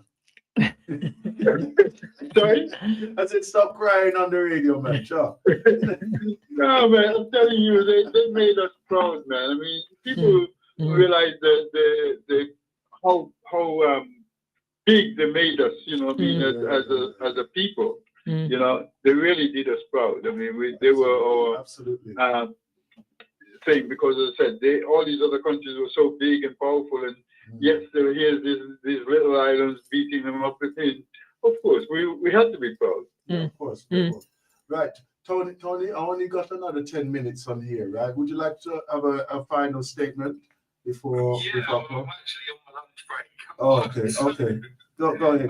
I'll leave you with a... Oh, it's gone again. See if we can come back. Hopefully he'll come back.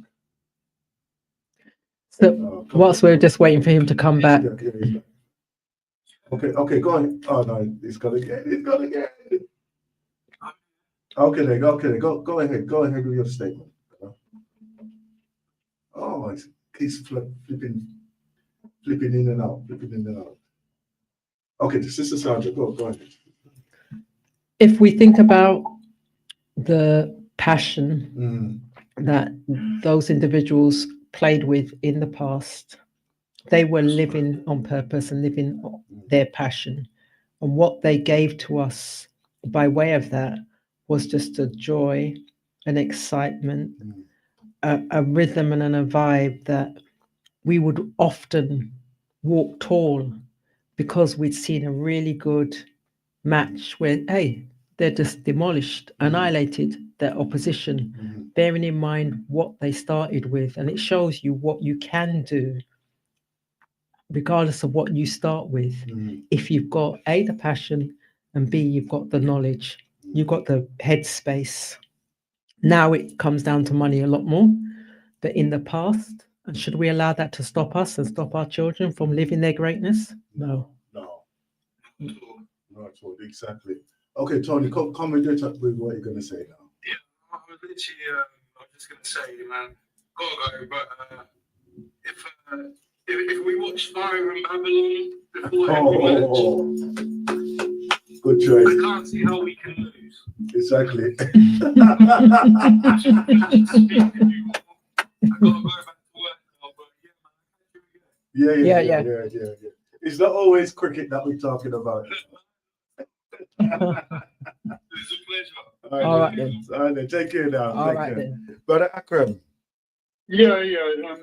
Thanks for having me, and thanks for the program. But yeah, as I said, I mean, it's good to bring back that memory because, as I said, I mean, for the youngsters who don't know, the vibes that they gave us at the time, I mean, they might have heard about it, but it was something to experience, I mean, to see, especially as I said, those great players when they came in determined that the other team is not going to win. I mean, they had that confidence that the other team is not going to win. They're not going to be defeated, and that is the mindset that we need to be carrying all the time. That we would like it to be. That's what the youngsters need to have in their head. We would like it to be. We would like it to be like that, tell it. And that's the truth in terms of where we're at now. And sometimes we are quite happy to call it a day. Let's sit back on our laurels and say we've arrived or we've done it without fighting through and recognizing, like I said, unless we're prepared to hang up our boots and take a walk onto the other side of life, the universe, let's still keep fighting. Let's do what we need to do to live our purpose and to stay on track, and don't get distracted by the noise, because there's a lot of noise out there. A lot of it, man. Lot of it. Thank you once again for joining us on the Blacknificent Show. Next up will be our sister Anawa, as she makes her way in. Okay. She makes her way in. Next up will be our sister Anawa. And the day continues later on. Right, until our powers cross again. Live in peace and unity, yeah? Yes, peace. And spread the word to that orange bread out there too. I have to go boss up people the head to make things good, All right, take care now. Wait a minute. I'm sorry. I have to apologize. Again, somebody that I came across a few days ago. He has forwarded to me his latest track, and I'm gonna share this with you. Right? Come Know Your King by Mr. Cool. Okay? All right, let me see.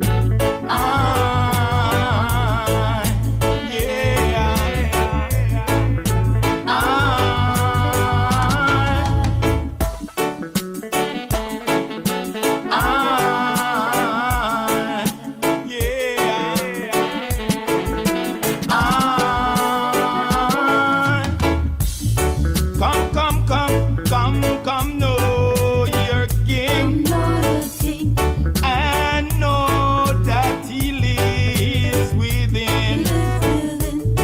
Rastafari is the Almighty Him. Rules and reigns over everything. Even them stiff-necked ones who keep denying.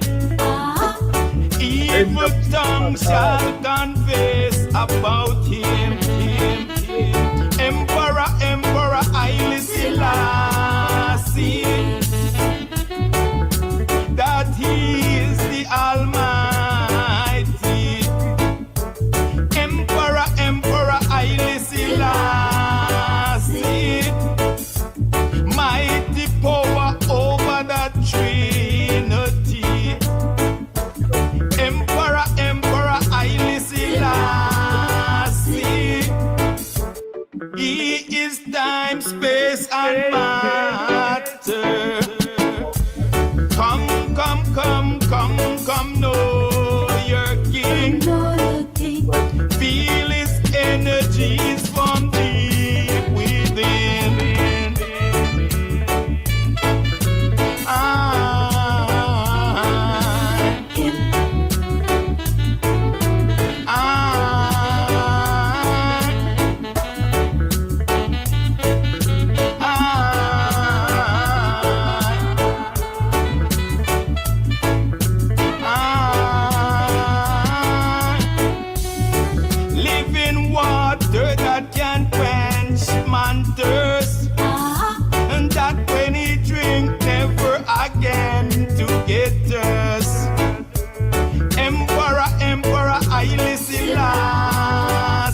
Come, know your king.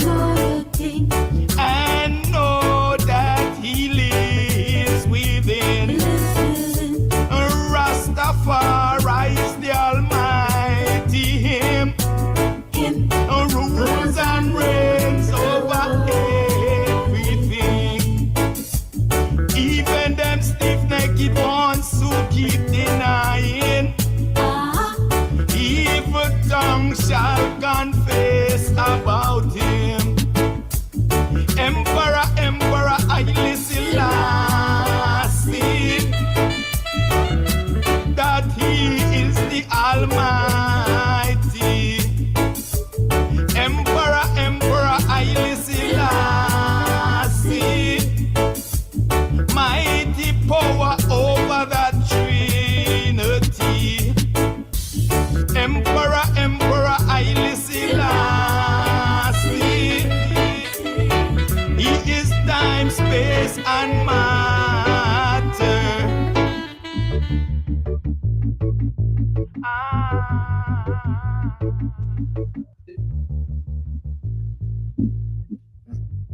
Volume 2. Oh. So when you eat your house going through, do you?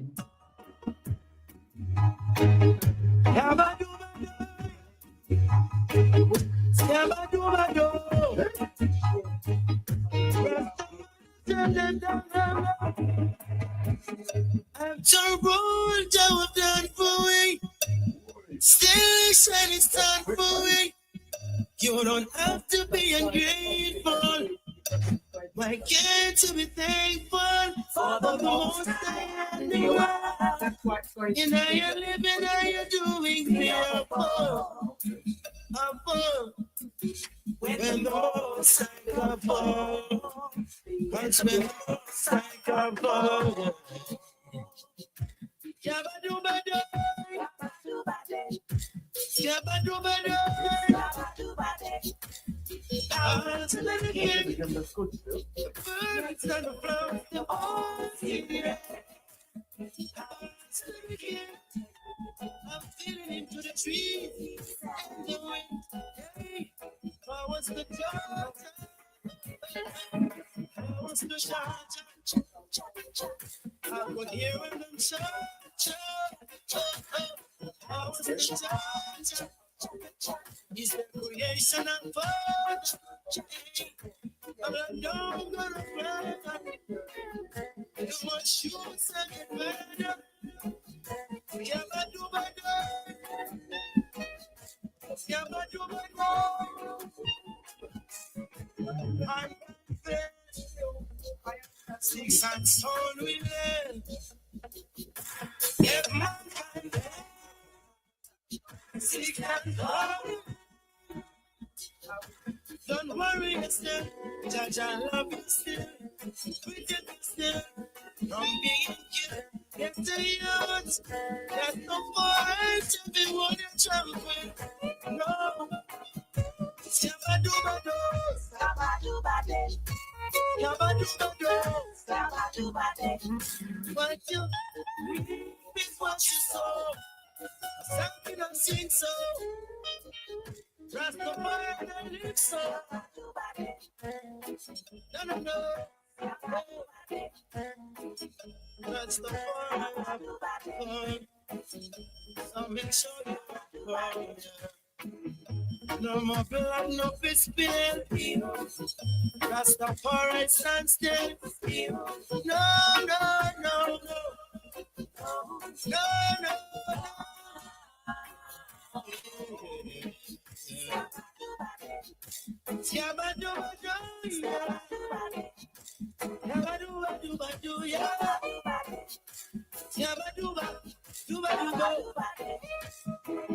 After all our done for it, still saying sorry.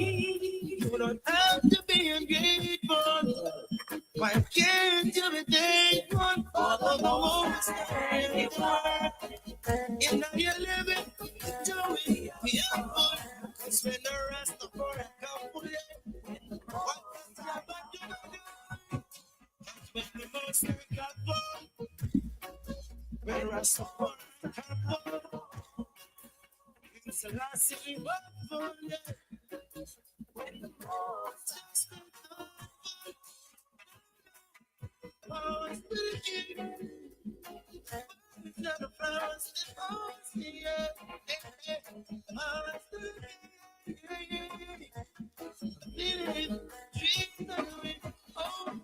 Oh, what's the charge? Like the little charge. What's the charge? Integration of father. What's the charge?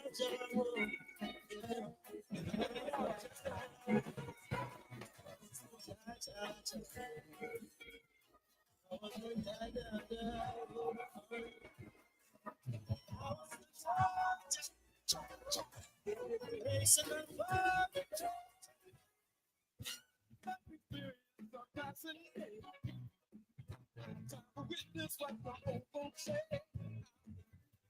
It's all